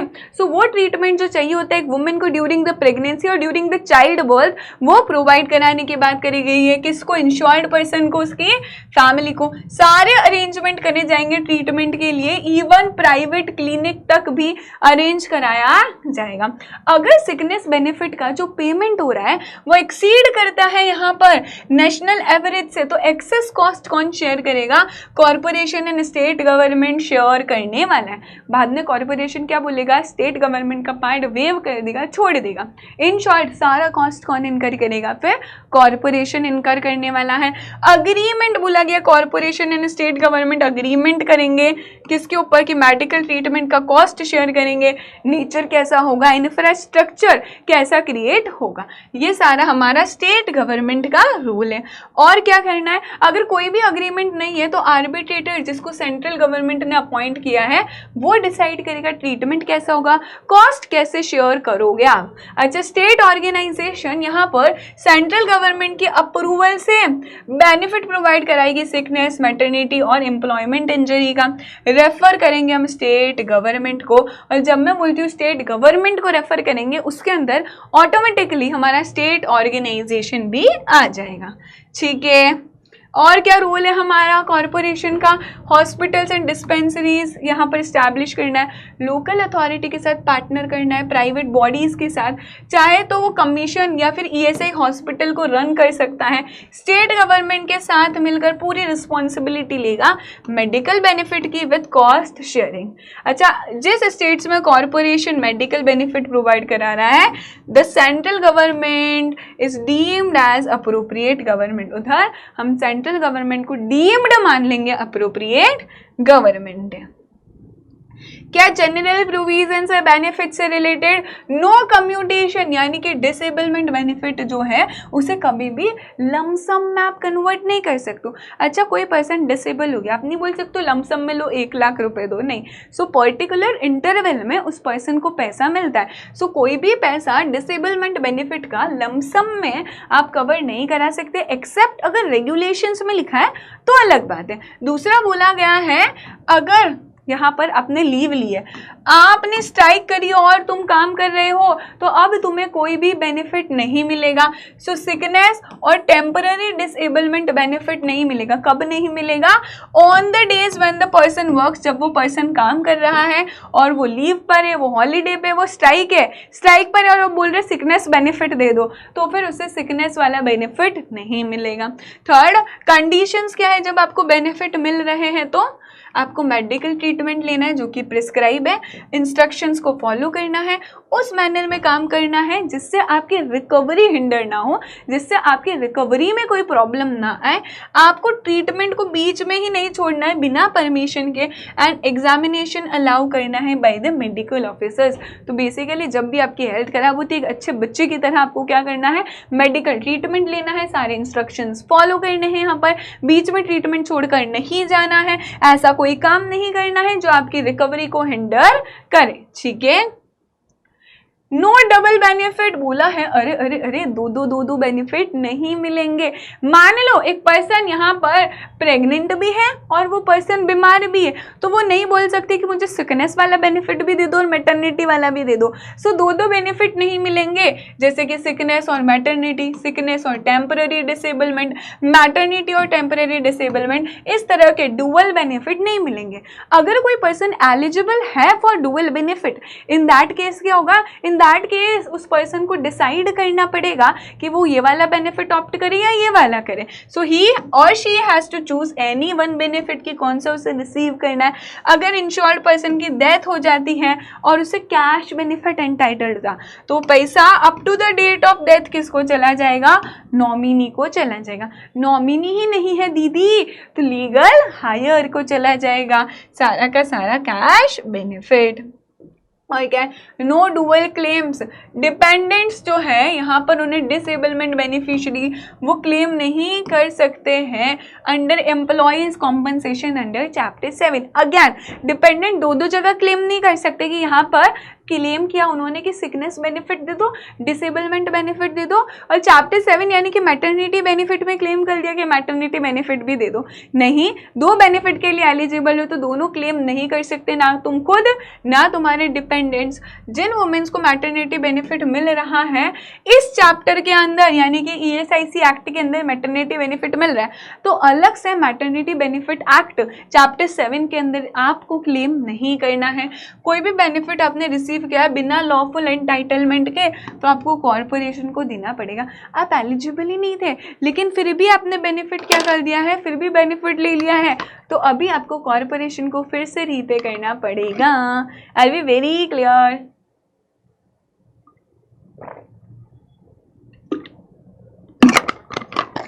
ठीक है, चलिए आगे बढ़े। क्या बोला? अगर एम्प्लॉयर ना किसी एम्प्लॉय को रजिस्टर नहीं करा पाया at the time of appointment या within the prescribe period, employer का रिस्पॉन्सिबिलिटी कि एम्प्लॉय को इस एक्ट के अंदर रजिस्टर कराए, लेकिन उसने जानबूझ के रजिस्टर नहीं कराया कि अरे अगर इसका सिकनेस या एक्सीडेंट हो गया तो मुझे पैसा देना पड़ेगा, उस केस में उसने नहीं कराया, तो भी अब यहाँ पर कॉर्पोरेशन बोला है उस पर्सन को राइटफुल बेनिफिट्स तो मिलेंगे, कॉर्पोरेशन उसे बेनिफिट देगा। बाद में किससे रिकवर करेगा? बाद में रिकवर करेगा एम्प्लॉयर से, क्योंकि एम्प्लॉयर ने जानबूझ के उसका यहाँ पर रजिस्ट्रेशन नहीं करवाया। लाइबिलिटी ऑफ ओनर और occupier of factories for excessive sickness benefit. अभी क्या हो रहा है ना, तुम्हारे जो ऑक्यूपायर है, जो पूरी फैक्ट्री को कंट्रोल करते हैं, जो एम्प्लॉयर है, वहाँ पर उस फैक्ट्री में ना एक्सेसिव सिकनेस केसेस आ रहे हैं, वहाँ के जो एम्प्लॉयज है बहुत ज़्यादा बीमार हो रहे हैं। बाद में पता चलता है सिकनेस क्यों हाई हो रही है, due to unsanitary working conditions in the factory. बिल्कुल भी साफ सफाई नहीं, बिल्कुल भी क्लेनलीनेस नहीं है और उसकी वजह से लोग बीमार हो रहे हैं। अनसैनिटरी हाउसिंग कंडीशंस है, जहाँ टेनामेंट्स में, लॉजिंग्स में वो लोग रह रहे हैं, वहाँ पे हेल्थ वाली कंडीशंस नहीं है, हो सकता है वहाँ पर बहुत गंदगी हो रही है, वहाँ पर ही वो लोग रह रहे हैं, सो रहे हैं, तो यहाँ पर भी कैसे हो गया, अनसैनिटरी कंडीशन हो गई। तो कॉर्पोरेशन रीइंबर्समेंट क्लेम करेगा एक्स्ट्रा सिकनेस बेनिफिट कॉस्ट का। किससे क्लेम करेगा? ओनर से, क्योंकि ओनर की रिस्पॉन्सिबिलिटी थी एम्प्लॉयज़ को एक ऐसी जगह देना जो क्लीन हो, जहाँ पर एम्प्लॉयज़ खुद रह सके, जो कि जस्ट हो, फेयर हो, ह्यूमन है। लेकिन अभी एम्प्लॉयर ऐसा फैसिलिटी नहीं प्रोवाइड करा पा रहा है, जिसकी वजह से सिकनेस के केसेस बढ़ रहे हैं। तो यहाँ पर कॉर्पोरेशन रिकवर करेगा एम्प्लॉयर से ये पैसा। अगर मैटर सेटल नहीं हुआ तो रेफर होगा एजी के पास, यानी कि अप्रोप्रिएट गवर्नमेंट के पास। ठीक है, अप्रोप्रिएट गवर्नमेंट इंक्वायरी करेगी, इन्वेस्टिगेशन कराएगी यहाँ पर, एंड अगर इंक्वायरी में प्रूव हो जाता है कि एक्सेस सिकनेस क्यों था, नेग्लिजेंस की वजह से था, एम्प्लॉयर के डिफॉल्ट की वजह से था, तो जो भी एक्स्ट्रा एक्सपेंडिचर है वो एम्प्लॉयर कॉर्पोरेशन को पे करेगा। एंड ये डिटर्मिनेशन कैसे होगा, जैसे कि सिविल कोर्ट की डिक्री होती है, उसका फाइनल डिसीजन होता है, वैसा माना जाएगा। वेरी वेरी इंपॉर्टेंट, ठीक है, ध्यान रखना ये। Constitution of ESIC। So ESIC कौन कॉन्स्टिट्यूट करेगा? State government by notification constitute करेगा। जजेस होंगे एज द स्टेट गवर्नमेंट में थिंक फिट। कोई भी पर्सन जो जुडिशियल ऑफिशियल लीगल प्रैक्टिशनर है 5 years के लिए वो जज बनेगा ESIC का। स्टेट गवर्नमेंट चाहे तो अपॉइंट कर सकती है सेम कोर्ट 2 या 2 से ज़्यादा लोकल एरियाज़ के लिए, मतलब एक ESIC कोर्ट 2 या 2 से ज़्यादा लोकल एरियाज़ के लिए अपॉइंट हो सकता है। जहाँ पर more than 1 ESIC court appoint हुए हैं सेम लोकल एरिया के लिए, मतलब एक एरिया के लिए क्या बोला है मैंने, 2 ESIC कोर्ट हैं। तो स्टेट गवर्नमेंट जनरल या स्पेशल ऑर्डर से रेगुलेट करेगा डिस्ट्रीब्यूशन ऑफ बिजनेस, कि किधर कौन सा बिजनेस जाएगा, किधर कौन सा बिजनेस का मैटर जाएगा, टू अवॉइड द डिस्प्यूट। कौन कौन से मैटर्स हमारा ESIC यहाँ पर एंटरटेन कर सकता है? सबसे पहला कि क्या कोई पर्सन एम्प्लॉय जो है, क्या कोई पर्सन जो कि एम्प्लॉय है, क्या वो कंट्रीब्यूशन के लिए लाइबल है, वो देखेगा। अच्छा, रेट ऑफ वेजेस, कितना पैसा देना है, कितना कंट्रीब्यूशन देना है, एम्प्लॉयर का आइडेंटिटी, कौन एम्प्लॉयर है, कॉन्ट्रैक्टर है या एम्प्लॉयर है, बेनिफिट्स मिलेंगे क्या, कब मिलेंगे, कॉर्पोरेशन की डायरेक्शंस, डिपेंडेंट के ऊपर बेनिफिट कब मिलेगा, डिस्प्यूट हुआ है एम्प्लॉयर कॉन्ट्रैक्टर एम्प्लॉय के बीच में, चाहे कॉन्ट्रीब्यूशन से रिलेटेड चाहे बेनिफिट से रिलेटेड, ये सारे मैटर्स हमारा ESIC देखेगा। और क्या, कंट्रीब्यूशन रिकवरी हो गया, रॉन्गली रिसीव हुआ है कंट्रीब्यूशन, क्लेम, अपील, एम्प्लॉयर का क्लेम। बेसिकली मैं बोल सकती हूँ जो भी टॉपिक हम पढ़ने वाले हैं वो सारे टॉपिक्स को कौन एंटरटेन करेगा? ESIC कोर्ट एंटरटेन करेगा। अच्छा, ESIC कोर्ट ने यहाँ पर एंटरटेन किया मैटर, जो भी हमारे एम्प्लॉयर्स डिस्प्यूट कर रहे हैं रिगार्डिंग कंट्रीब्यूशन और ड्यूज, उन्हें कितना डिपॉजिट करना है, 50% डिपॉजिट करना है कोर्ट के पास। कोर्ट चाहे तो बाद में वेव कर सकता है डिपॉजिट, लेकिन इतना तो देना ही है, कितना, 50%। Exclusion of civil court, civil court ये मैटर्स डिसाइड नहीं करेंगे जो कि मेडिकल बोर्ड के लिए रिजर्व है, मेडिकल अपीलेट ट्रिब्यूनल के लिए या एम्प्लॉय इंश्योरेंस कोर्ट के लिए। तो क्या मैं बोल सकती हूँ इस एक्ट से related matters employee insurance court के पास जाएंगे, मेडिकल बोर्ड के पास जाएंगे, अगर मेडिकल बोर्ड से सेटिस्फाइड नहीं हो तो मेडिकल अपीलेट ट्रिब्यूनल के पास जाएंगे, पर सिविल कोर्ट इस मैटर को एक्सरसाइज नहीं करेगा, इस एक्ट से रिलेटेड मैटर्स को सिविल कोर्ट एंटरटेन नहीं करेगा। ठीक है, लिमिटेशन पीरियड क्या है यहाँ पर? प्रोसीडिंग्स इनिशिएट करने का 3 years है। सो जब से आपका कॉज ऑफ एक्शन अराइज हुआ है, आपको केस फाइल करना है, 3 years के अंदर अंदर करता यहाँ पर करना पड़ेगा। ठीक है, कौन कर सकता है? Legal practitioner, officer of registered trade union, writing में करना है कोर्ट की परमिशन के साथ। एंड अब आया है हमारा सेकेंडली ग्रेचुटी। ग्रेचुटी क्या होता है? ग्रेचुटी ना एक गिफ्ट होता है। ग्रेचुटी एक अमाउंट होता है जो एम्प्लॉयर खुशी से एम्प्लॉय को देता है। क्यों? अगर किसी एम्प्लॉय ने 5 इयर्स का कंटिन्यूअस सर्विस दिया है, मतलब अरे ये तो हमारा लॉयल से एम्प्लॉय था, ये कहीं पर भी नहीं गया, इसने 5 ईयर का कंटिन्यूअस सर्विस दिया एक ही एम्प्लॉयर को, और अब ये एम्प्लॉय जा रहा है आफ्टर 5 इयर्स, यानी कि या तो उसका रिटायरमेंट हो रहा है या सुपर एन्यूएशन हो रहा है या फिर वो रिजाइन करके ही जा रहा है, बट 5 साल के बाद जा रहा है। तुम बोलेंगे अरे जाते जाते ग्रेचुटी तो लेता जा। सो gratuity is basically an amount जो एम्प्लॉयर एम्प्लॉय को देता है यहाँ पर as a token of appreciation for its long term service। लेकिन कंडीशन क्या है? 5 इयर्स का कंटिन्यूस सर्विस देना चाहिए। अभी एक केस समझना यहाँ पर, अगर कोई एम्प्लॉय है जिसने 3 ईयर का सर्विस दिया, उसके बाद उसकी डेथ हो गई, तो डेथ के केस में भी ग्रेचुटी तो मिलेगा, लेकिन यार उसने तो 3 साल का सर्विस दिया, 5 साल होना चाहिए ग्रेचुटी के लिए। ध्यान रखना, in the case of death या फिर डिसेबलमेंट हम यहाँ पर 5 इयर्स वाला प्रोविजन नहीं देखेंगे। इवन दो किसी ने 1 साल काम किया और फिर उसका डेथ हो गया तो भी उसे पूरा ग्रेचुटी का अमाउंट मिलेगा। किसी ने 8 साल काम किया, डेथ हो गया तो भी पूरा ग्रेचुटी का अमाउंट मिलेगा। सो कहना ही से कि जो 5 इयर्स वाला प्रोविजन है वो सब में लगेगा, लेकिन डेथ और डिसेबलमेंट वाले केस में नहीं लगने वाला है। देखो जरा, ग्रेचुटी के लिए एलिजिबल कब हो? जब आपने 5 इयर्स ऑफ सर्विस दिया। एक्सेप्शन है डेथ, डिसेबिलिटी या फिक्स्ड टर्म एम्प्लॉयमेंट। ग्रेचुटी को कैलकुलेट करेंगे 15 डेज की वेजेस के अकॉर्डिंग। इंपॉर्टेंट है, कैसे कैलकुलेट करेंगे? 15 डेज ऑफ वेजेस के according for each completed year of service, जितना सर्विस का साल आपने दिया है। Special rule apply piece rate, seasonal and fixed term के लिए आगे देखेंगे। मैक्सिमम लिमिट क्या है? जो कि सेंट्रल गवर्नमेंट ने नोटिफाई करा। ग्रेचुटी किसको पे किया जाएगा? डेथ हो गई तो नॉमिनी या लीगल हायर को दिया जाएगा यहाँ पर, ठीक है। एम्प्लॉय जो डिसेबल हो गए हैं एक्सीडेंट की वजह से या डिजीज की वजह से, तो यहाँ पर भी उनको खुद को क्या दिया जाएगा? ग्रेचुटी दिया जाएगा। बेटर टर्म्स अलाउड, एम्प्लॉयज को रिसीव हो सकता है more favourable gratuity under the awards, terms, agreement and contract के अंदर हो सकता है उसे और ज़्यादा ग्रेचुटी का अमाउंट मिले। कैसे ग्रेचुटी कैलकुलेट करोगे? बड़ा ही सिंपल सा है यहाँ पर एक फॉर्मूला। मंथली वेजेस, यानी कि आपके जो लास्ट मंथ की वेजेस थी, मान लो आपकी लास्ट मंथ की वेजेस थे 10,000 रुपीज़, तो जब ज्वाइन किया था तब 2,000 थी, लेकिन लास्ट मंथ की वेजेस देखेंगे 10,000 रुपीज़, तो मंथली वेजेस अपॉन 26 क्यों है? एक महीने में 30 डेज होती है, 4 हमने संडे एक्सक्लूड किया, 15 डेज के वेजेस के हिसाब से निकालते हैं into 15। And completed year of service, कितने साल काम किया? 7 इयर्स काम किया तो 7, 8 इयर्स काम किया तो 8, कितने साल काम किया? सो ये हमारा फॉर्मूला है monthly wages upon 26 into 15 and into completed year of service. Gratuity चाहे तो क्या एम्प्लॉय फोरफीट कर सकता है, अपने पास ले सकता है पूरी आधी? यस, अगर सामने वाले पर्सन ने मिसकंडक्ट किया है, वायलेंस किया है, डैमेज पहुंचाया एम्प्लॉयर की प्रॉपर्टी को, राइटस एक्ट किया है, तो उस सभी केसेस में तुमसे तुम्हारी ग्रेचुटी ले ली जाएगी। अच्छा, पीस रेटेड एम्प्लॉयज, ये एम्प्लॉयज किसके बेसिस पे काम कर रहे हैं? पीस के बेसिस पे, यानी कि जितना पीस बनाया उन्हें उसके अकॉर्डिंग पैसा मिलता है।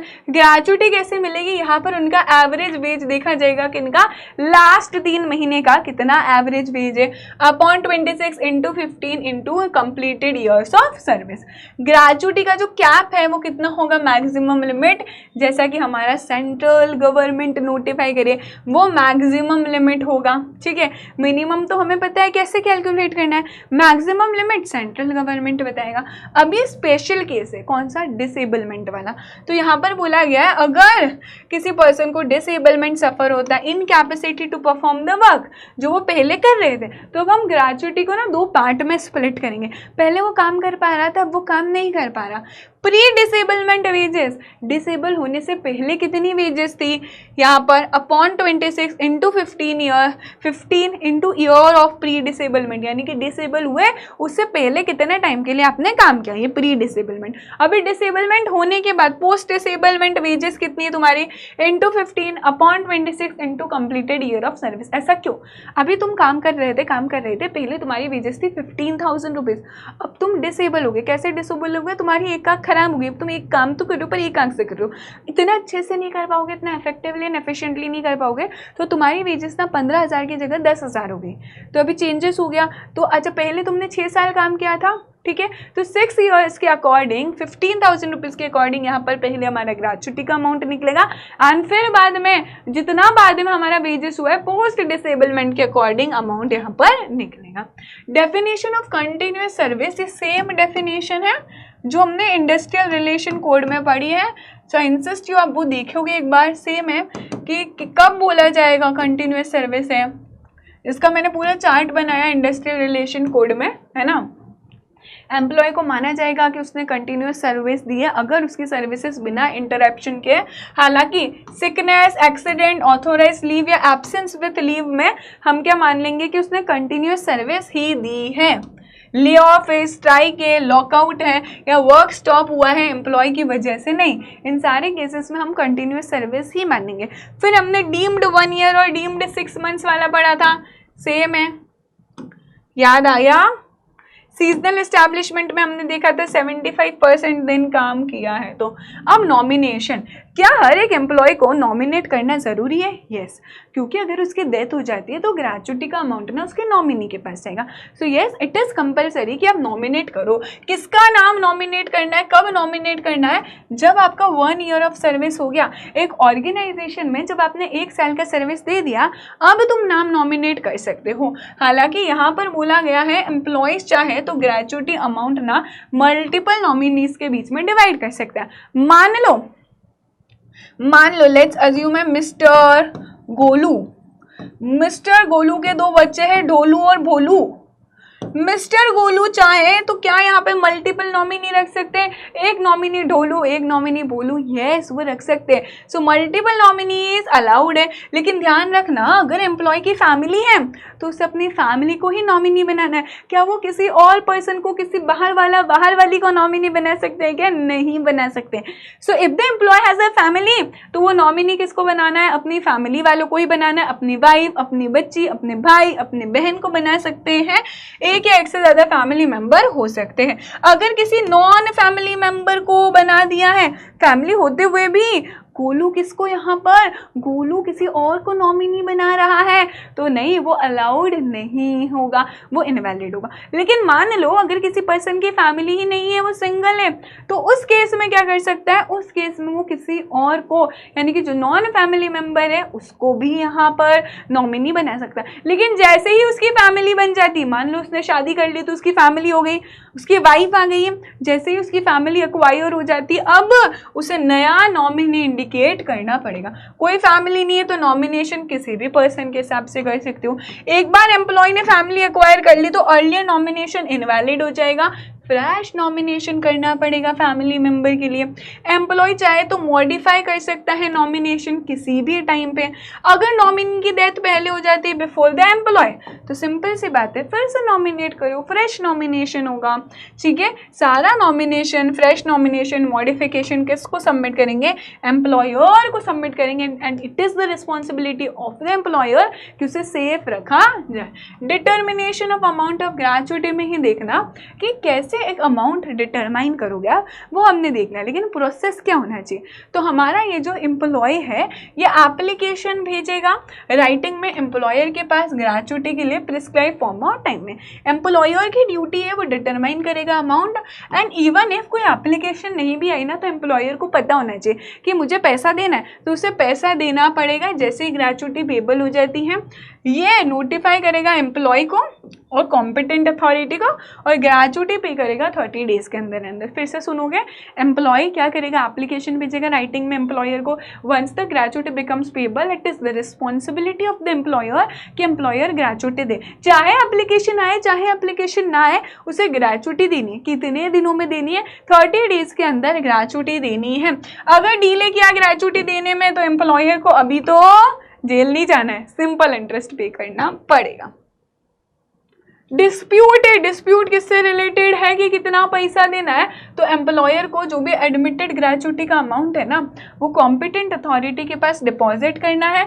कोई भी पार्टी अप्लाई कर सकती है कॉम्पिटेंट अथॉरिटी के पास, यानी कि या तो एम्प्लॉयर या एम्प्लॉय कोई भी यहाँ पर चली जाएगी कॉम्पिटेंट अथॉरिटी के पास। अथॉरिटी डिसाइड करेगी कितना पैसा देना है एंड वो बताएगी फाइनल अमाउंट। डिपॉजिट करा हुआ अमाउंट जो है वो रिलीज करा जाएगा राइटफुल क्लेमेंट को। मान लो डिस्प्यूट हुआ था, जैसे कि मैंने बोला जो भी अमाउंट है वो पहले कॉम्पिटेंट अथॉरिटी के पास जमा कराना है। कॉम्पिटेंट अथॉरिटी ने डिसीजन दिया एम्प्लॉयर के फेवर में कि हाँ तुम सही बोल रहे थे, तुम्हें ना कितना देना है, 10,000 रुपये देना है। उसने जमा 12,000 रुपये कराया, तो जो एक्सेस अमाउंट है वो चला जाएगा एम्प्लॉयर के पास और बाकी का 10,000 एम्प्लॉय के पास चला जाएगा। इंक्वायरी करने की पावर्स किसके पास है, हमारे कॉम्पिटेंट अथॉरिटी के पास। सेम लाइक सिविल कोर्ट जो आप बार बार पढ़ चुके हों।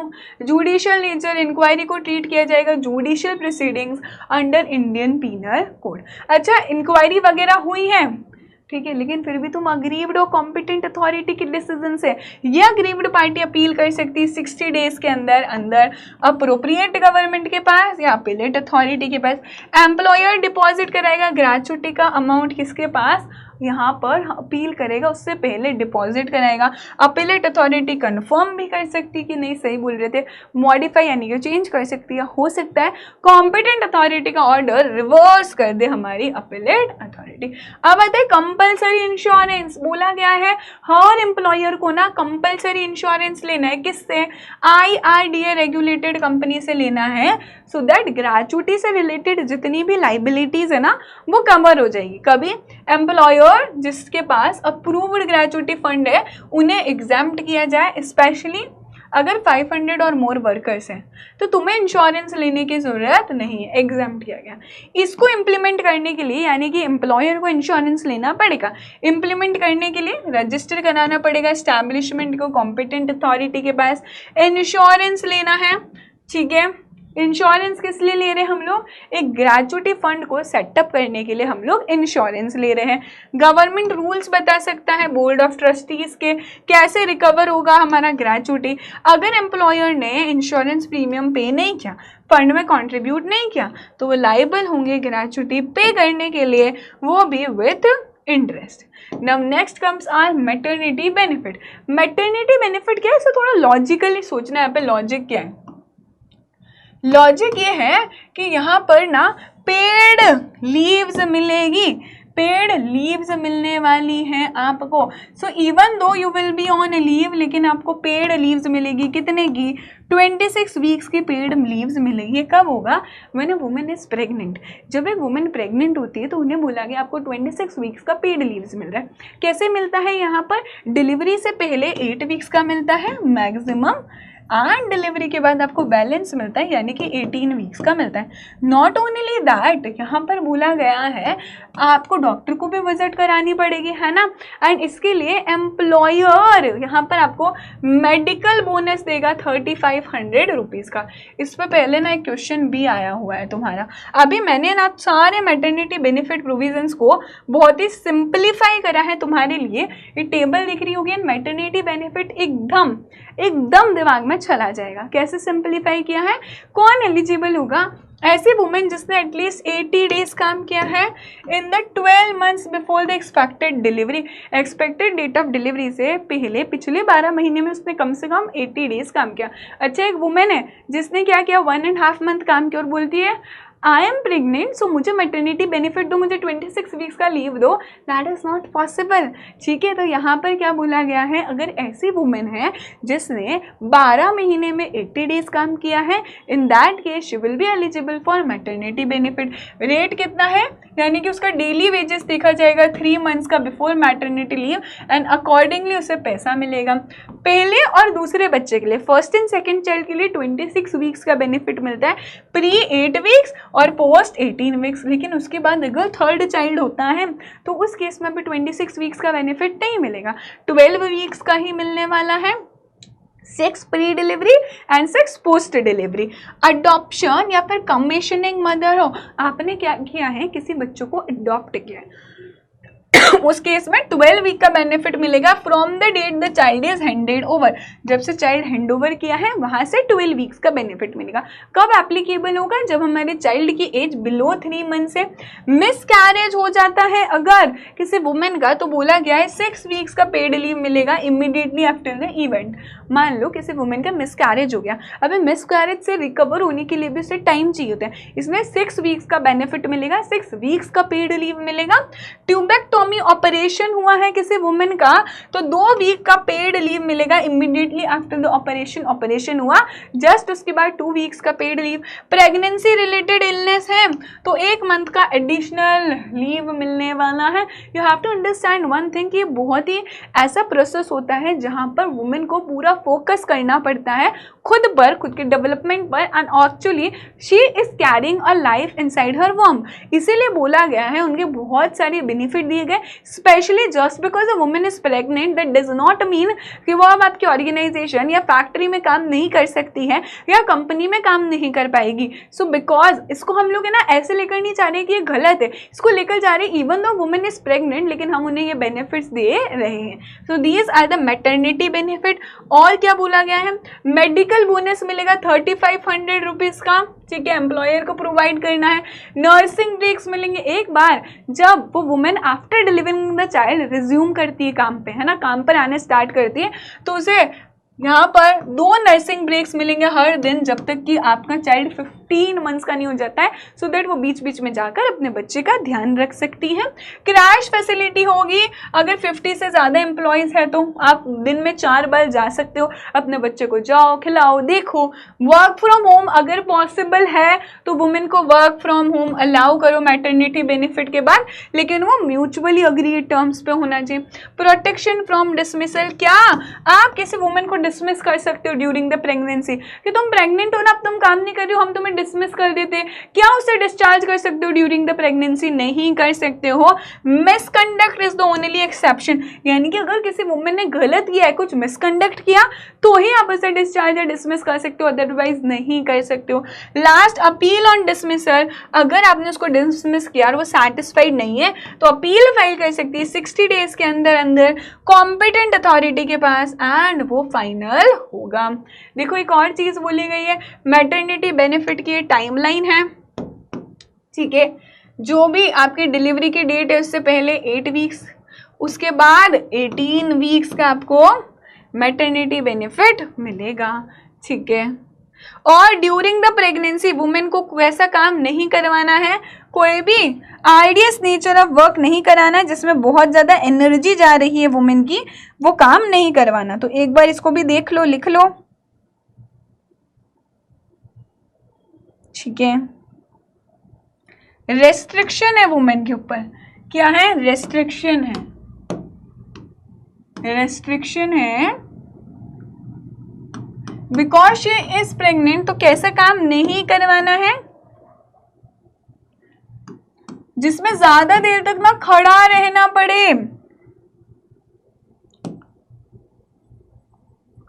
आर्डियस work involving long hours of study, involving long hours of standing, ठीक है। वर्क जो इंटरफेयर करे उसकी प्रेगनेंसी से, work that interfere with its pregnancy, हो सकता है उसे बहुत ज्यादा झुकना पड़ रहा है ना, जहां पर बहुत स्ट्रेस आ रहा है, उसे बहुत ज्यादा स्वेटिंग हो रही है, ऐसा कोई काम जो उसकी प्रेगनेंसी को इंटरफेयर करे, या फिर हो सकता है या फिर मिसकैरेज कॉज करे, ऐसा कोई भी काम नहीं, because pregnancy is a very crucial phase. Lastly, या फिर एडवर्स इफेक्ट आए और कॉज एडवर्स हेल्थ अफेक्ट, ठीक है। तो ये क्या है? ये हमारे 2 रेस्ट्रिक्शंस है। किसके ऊपर रेस्ट्रिक्शन है? वुमेन के ऊपर, कि ये काम आप वुमेन को नहीं करा सकते इफ शी इज प्रेग्नेंट, ठीक है।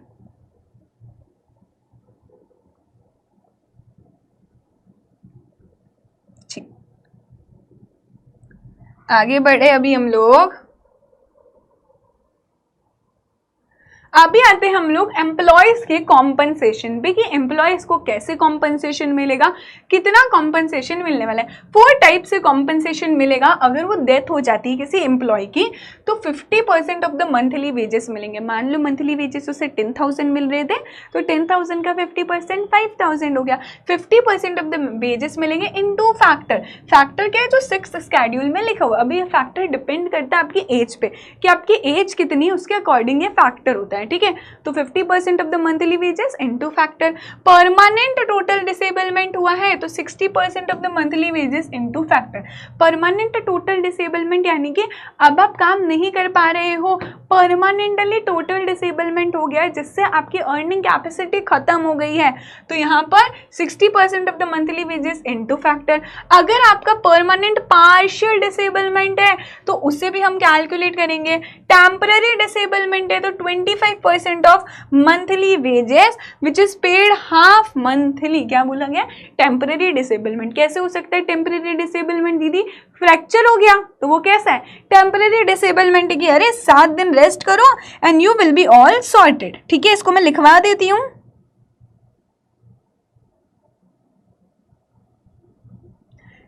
परमानेंट पार्शियल में क्या है, percentage of permanent total disablement, उसके अकॉर्डिंग कैलकुलेशन होगा। टेम्पररी डिसेबलमेंट है तो कैसे यहाँ पर टोटल हो सकता है या पार्शियल हो सकता है। देखो यहाँ पर मैंने अगेन टेबल बनाई है जिससे तुम्हारी चीजें काफी सिंप्लीफाई हो जाएगी, ठीक है। डेथ के केस में 50% of the monthly wages into relevant factor, ठीक है।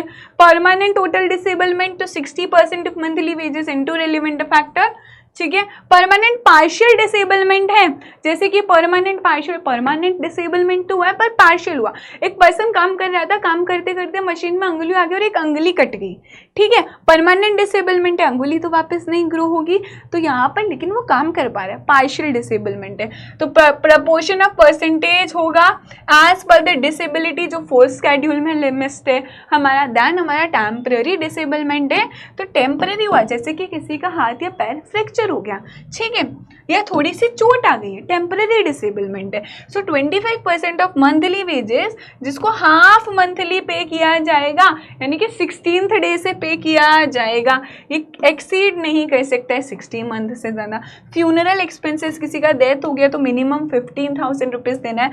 मेडिकल एक्सपेंसेस एक्चुअल कॉस्ट जितना हुआ है उतना कौन देगा, एम्प्लॉयर देगा।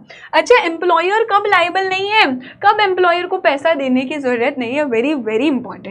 एम्प्लॉयर कब लायबल नहीं है, अगर इंजरी हुई है, इंजरी की वजह से डिसेबलमेंट हुआ है पर 3 दिन या उससे कम का डिसेबलमेंट हो गया। मान लो वर्कर काम कर रहा है तो थोड़ी सी हाथ पे चोट आ गई है, थोड़ा सा स्क्रैच आ गया है तो 3 दिन या उससे कम के लिए थोड़ा सा उसने पट्टी वट्टी करवाई, सही हो गया 2 दिन में। सो उस केस में यहाँ पर एम्प्लॉयर लाइबल नहीं है अगर 3 दिन या उससे कम के लिए डिसेबलमेंट है तो। इंजरी क्यों हुई है, डेथ या परमानेंट टोटल डिसेबलमेंट नहीं है, इंजरी हुई है बिकॉज एम्प्लॉय ना ड्रंक था, एम्प्लॉय पिया हुआ था या फिर एम्प्लॉय ड्रग्स पे था, उसकी वजह से उसको पता ही नहीं चला क्योंकि वो कॉन्शियस नहीं था और उससे इंजरी हो गई है। इन that case employer will not be liable. अभी समझना एक्सेप्शन, एम्प्लॉय ड्रग्स पे था, एम्प्लॉय ड्रंक था, उसकी वजह से उसका डेथ हो गया, वो मर गया, अभी एम्प्लॉयर लाइबल है, एम्प्लॉयर को पैसे देना पड़ेगा अगर उसका डेथ हो गया है या फिर वो परमानेंट डिसेबल हो गया। इवन दो वो यहाँ पर खुद ड्रंक था, खुद ड्रग्स पे था, लेकिन फिर भी एम्प्लॉयर लाइबल है। एम्प्लॉय ने विलफुली अपनी इच्छा से डिसओबे किया सेफ्टी ऑर्डर्स बोले थे कि माइनिंग करने जा रहे हो तो हेलमेट लगाओ, प्रॉपर अपना ड्रेस पहनो, उसने सुनी ही नहीं तो अब एम्प्लॉयर लाइबल नहीं है। एम्प्लॉय ने विलफुली अपनी इच्छा से रिमूव कर दिए जो सेफ्टी डिवाइसेस थे, वो खुद ने ही रिमूव कर दिए तो भी एम्प्लॉयर लाइबल नहीं होगा। क्या क्या 4 केसेस है, इंजरी 3 दिन या 3 दिन से कम के लिए है, एम्प्लॉय ने विलफुली डिसओबे किया ऑर्डर्स को, सेफ्टी ऑर्डर्स जो थे उसे भी नहीं माना, एंड लास्टली इंजरी हुई है because the employee was drunk या ड्रग्स पे था, लेकिन इसमें एक्सेप्शन के डेथ एंड परमानेंट डिसेबलमेंट। अच्छा, लेकिन एम्प्लॉयर लाइबल होगा कभी, अगर employee was acting against a law without instruction and act done हुआ एम्प्लॉयर के ट्रेड और बिजनेस से रिलेटेड, जो काम हुआ ना वो एम्प्लॉयर से रिलेटेड था, एम्प्लॉयर के बिजनेस से रिलेटेड था। इवन तो एम्प्लॉय ने उसके लॉ के अगेंस्ट जाके काम किया, लेकिन था तो एम्प्लॉयर के बिजनेस से रिलेटेड, तो एम्प्लॉयर लाइबल होगा। या फिर कम्यूटिंग एक्सीडेंट, आने जाने में एक्सीडेंट हो गया है यहाँ पर, तो उसे डीएम्ड एम्प्लॉयमेंट इंजरी मानी जाएगी। मानो या ना मान लो, मान लिया जाएगा वो एम्प्लॉयमेंट इंजरी और एम्प्लॉयमेंट इंजरी, तो वो लाइबल होगा। देखो जरा ये कॉम्पनसेशन के रूल से, अगर कोई फैटल एक्सीडेंट से 7 डेज में रिपोर्ट करना है कॉम्पिटेंट अथॉरिटी को, किसके ऊपर अप्लाई नहीं होगा? जो ईएसआईसी के अंदर कवर्ड ऑलरेडी, उधर अप्लाई नहीं होगा।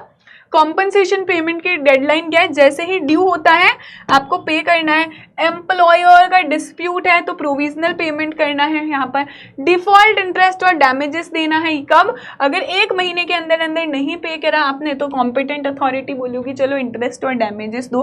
कोई डुअल रेमेडी नहीं है, आप कॉम्पनसेशन क्लेम नहीं कर सकते हो, सिविल सूट फाइल नहीं कर सकते हो, मतलब दोनों चीज़ नहीं कर सकते हो कि कॉम्पनसेशन भी ले लिया और सिविल सूट भी फाइल कर दिया, दोनों में से you have to choose one. कोई ड्यूअल रेमेडी, हाई कोर्ट में अपील कब करनी है? 60 डेज के अंदर अंदर अपील फाइल करनी है कॉम्पिटेंट अथॉरिटी के ऑर्डर से, अगर क्वेश्चन ऑफ लॉ है एंड अमाउंट 10,000 से ज़्यादा है। नेक्स्ट आपकी मंथली वेजेस पे बात करी गई है। Average monthly wages of another employee, जो सेम काम कर रहा है, सेम एम्प्लॉयर के पास उतना पैसा देना है आपको। प्लांटेशन हाउस कोलैप्स हो गया, मतलब कंस्ट्रक्शन पे कोई पर्सन काम कर रहा था, है ना, बिल्डिंग वगैरह बना रहा था और वो घर कोलैप्स हो गया या फिर उसके ऊपर कुछ गिर गया है, तो उस केस में बोला गया एम्प्लॉयर लाइबल होगा। ठीक है, employer will be liable if the collapse is not solely due to occupant fault या नेचुरल कैलेमिटी। अगर नेचुरल कैलेमिटी की वजह से तो एम्प्लॉयर लाइबल नहीं है, जो ऑक्यूपेंट की वजह से तो एम्प्लॉयर लाइबल नहीं है। अदरवाइज हमारा एम्प्लॉयर लाइबल होगा अगर प्लांटेशन वाला हाउस क्या हो जाता है, कोलैप्स हो जाता है। तो अभी सोशल सिक्योरिटी किसके लिए देख रहे हैं हम लोग? For unorganised gig and platform workers, इन्हें भी इंक्लूड किया गया। पहले सोशल सिक्योरिटी प्रोविजंस में इन्हें इंक्लूड नहीं किया जाता था। गिग वर्कर्स कौन होते हैं? जो फ्रीलांसर्स होते हैं, जिनका कोई एक एम्प्लॉयर नहीं होता है, दोज आर द फ्रीलांसर्स। तो अभी इधर बोला गया gig and platform workers system, ठीक है, तो इन्हें भी इंक्लूड किया गया है। जैसे आपको दिख रही होंगी एग्रीगेटर प्लेटफॉर्म, एग्जाम्पल के लिए उबर, जोमेटो एक्सेट्रा, इन पर क्या आ रहे हैं? अलग अलग लोग लिस्ट हो रहे, platform workers, gig workers, customers, government fund. तो यहाँ पर बोला गया इनके लिए प्रोविजन क्या है? ये अनऑर्गेनाइज्ड वर्कर्स है, सेंट्रल और स्टेट गवर्नमेंट ने प्रोविजंस बनाए mandatory. Gig and platform workers के लिए भी प्रोविजन है। बेनिफिट क्या है? अब इन्हें भी बेनिफिट मिलेगा। कैसा? Life and disability insurance, health वाला benefit, maternity benefit, old age से प्रोटेक्शन, इन्हें भी सेम बेनिफिट्स मिलेंगे। फंड कौन करेगा? सेंट्रल स्कीम्स फंड करेगी, एम्प्लॉयर कंट्रीब्यूट करेगा, वर्कर करेगा। एग्रीगेटर का कंट्रीब्यूशन इधर रहता है 1 to 2% of the turnover, maximum 5% हो सकता है जो वर्कर्स को पे करें। रजिस्ट्रेशन कैसे कराओगे? आधार के थ्रू सेल्फ रजिस्ट्रेशन हो जाएगा। सेम इधर भी बॉडी है इधर national social security board plus state board. हमने देखा ना अनऑर्गेनाइज्ड वर्कर्स के लिए शुरू में देखा था, वैसे ही यहाँ पर गिग वर्कर्स के लिए कौन है? नेशनल सोशल सिक्योरिटी बोर्ड है। हेल्पलाइन के लिए टोल फ्री हेल्पलाइन नंबर है, सेम यहाँ पर कवरेज है। अच्छा, एग्रीगेटर का कंट्रीब्यूशन कितना रहेगा? ध्यान रखना, जो प्लेटफॉर्म्स है 1 to 2% of annual turnover, maximum 5% of the total payment हो सकता है। अगर एग्रीगेटर मल्टीपल बिजनेस रन कर रहा है तो हर बिजनेस को वो सेपरेट एंटिटी मानेगा कंट्रीब्यूशन के लिए। सेंट्रल गवर्नमेंट चाहे तो एग्जाम्प्ट कर सकते हैं कंट्रीब्यूशन से। एंड 7th शेड्यूल के अंदर लिख रखा है कि हमारे कौन कौन से एग्रीगेटर्स कवर्ड है। सिर्फ एग्जाम्पल के लिए समझना कि किसको हम वर्कर्स कहेंगे। जैसे गिग वर्कर्स कौन हुए? जो आउटसाइड ट्रेडिशनल एम्प्लॉयमेंट काम कर रहे हैं, as I have told you, freelancer, graphic designer हो गया। प्लेटफॉर्म वर्कर कौन हुए? जो एक ऑनलाइन प्लेटफॉर्म के थ्रू काम कर रहे हैं, सर्विसेज दे रहे हैं और एक्सचेंज में पेमेंट मिल रहा है। जैसे कि जोमेटो के जो डिलीवरी पार्टनर हो गए, अर्बन कंपनी का अगर कोई प्लम्बर हो गया, वो अनऑर्गेनाइज्ड वर्कर जो घर पर काम कर रहे हैं, जो सेल्फ एम्प्लॉयड है, ठीक है। जैसे कि एक जनरल किराना स्टोर देखा, टेलरिंग शॉप हो गया हमारा, ठीक है। डोमेस्टिक वर्कर हो गया जो आपके घर पे काम करने के लिए मेड वगैरह आती है, वो कैसे? अनऑर्गेनाइज्ड वर्कर है। सेल्फ एम्प्लॉयड वर्कर जो किसी भी एम्प्लॉयर के थ्रू एम्प्लॉयड नहीं है। यहाँ पर स्ट्रीट वेंडर हो गया, है ना, स्मॉल सा फार्मर हो गया, होम बेस्ड वर्कर कौन है?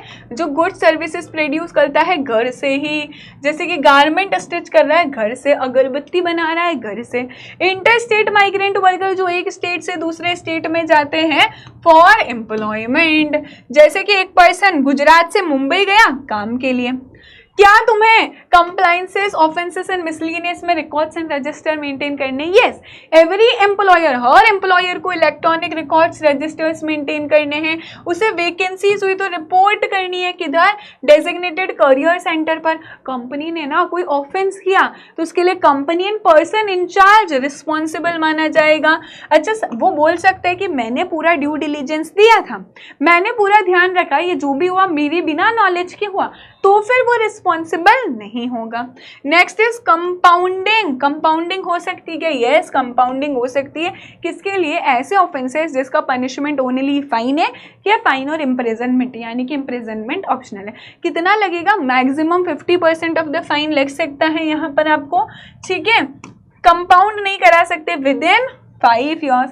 अब भी कंपाउंड करवाया, उसके 3 साल बाद कंपाउंड करा सकती हूँ? नहीं, विद इन 5 years सेम और similar offence can not be compounded. 30 days का नोटिस रूल है, यानी कि एम्प्लॉयर को मैंडेटरी 30 दिन का नोटिस मिलना चाहिए before taking any legal action to the employer. अच्छा, इंस्पेक्टर कम फैसिलिटेटर यहाँ पर भी आ गया, तो यहाँ पर अथॉरिटी अपॉइंट करेगी इंस्पेक्टर कम फैसिलिटेटर को। वो एडवाइस करेगा, वो एनफोर्स कराएगा इस कोड के रूल्स को। वेब बेस्ड या रैंडमाइज्ड मैनर में इंस्पेक्शन हो सकता है। एंड हम लोग इंस्पेक्टर कम फैसिलिटेटर को क्या मानते हैं? Deemed public servant.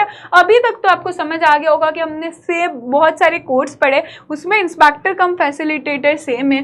हर एस्टेब्लिशमेंट को रजिस्टर कराना है, procedure as may be prescribe. Social security fund हमने देखा किसके लिए होता है?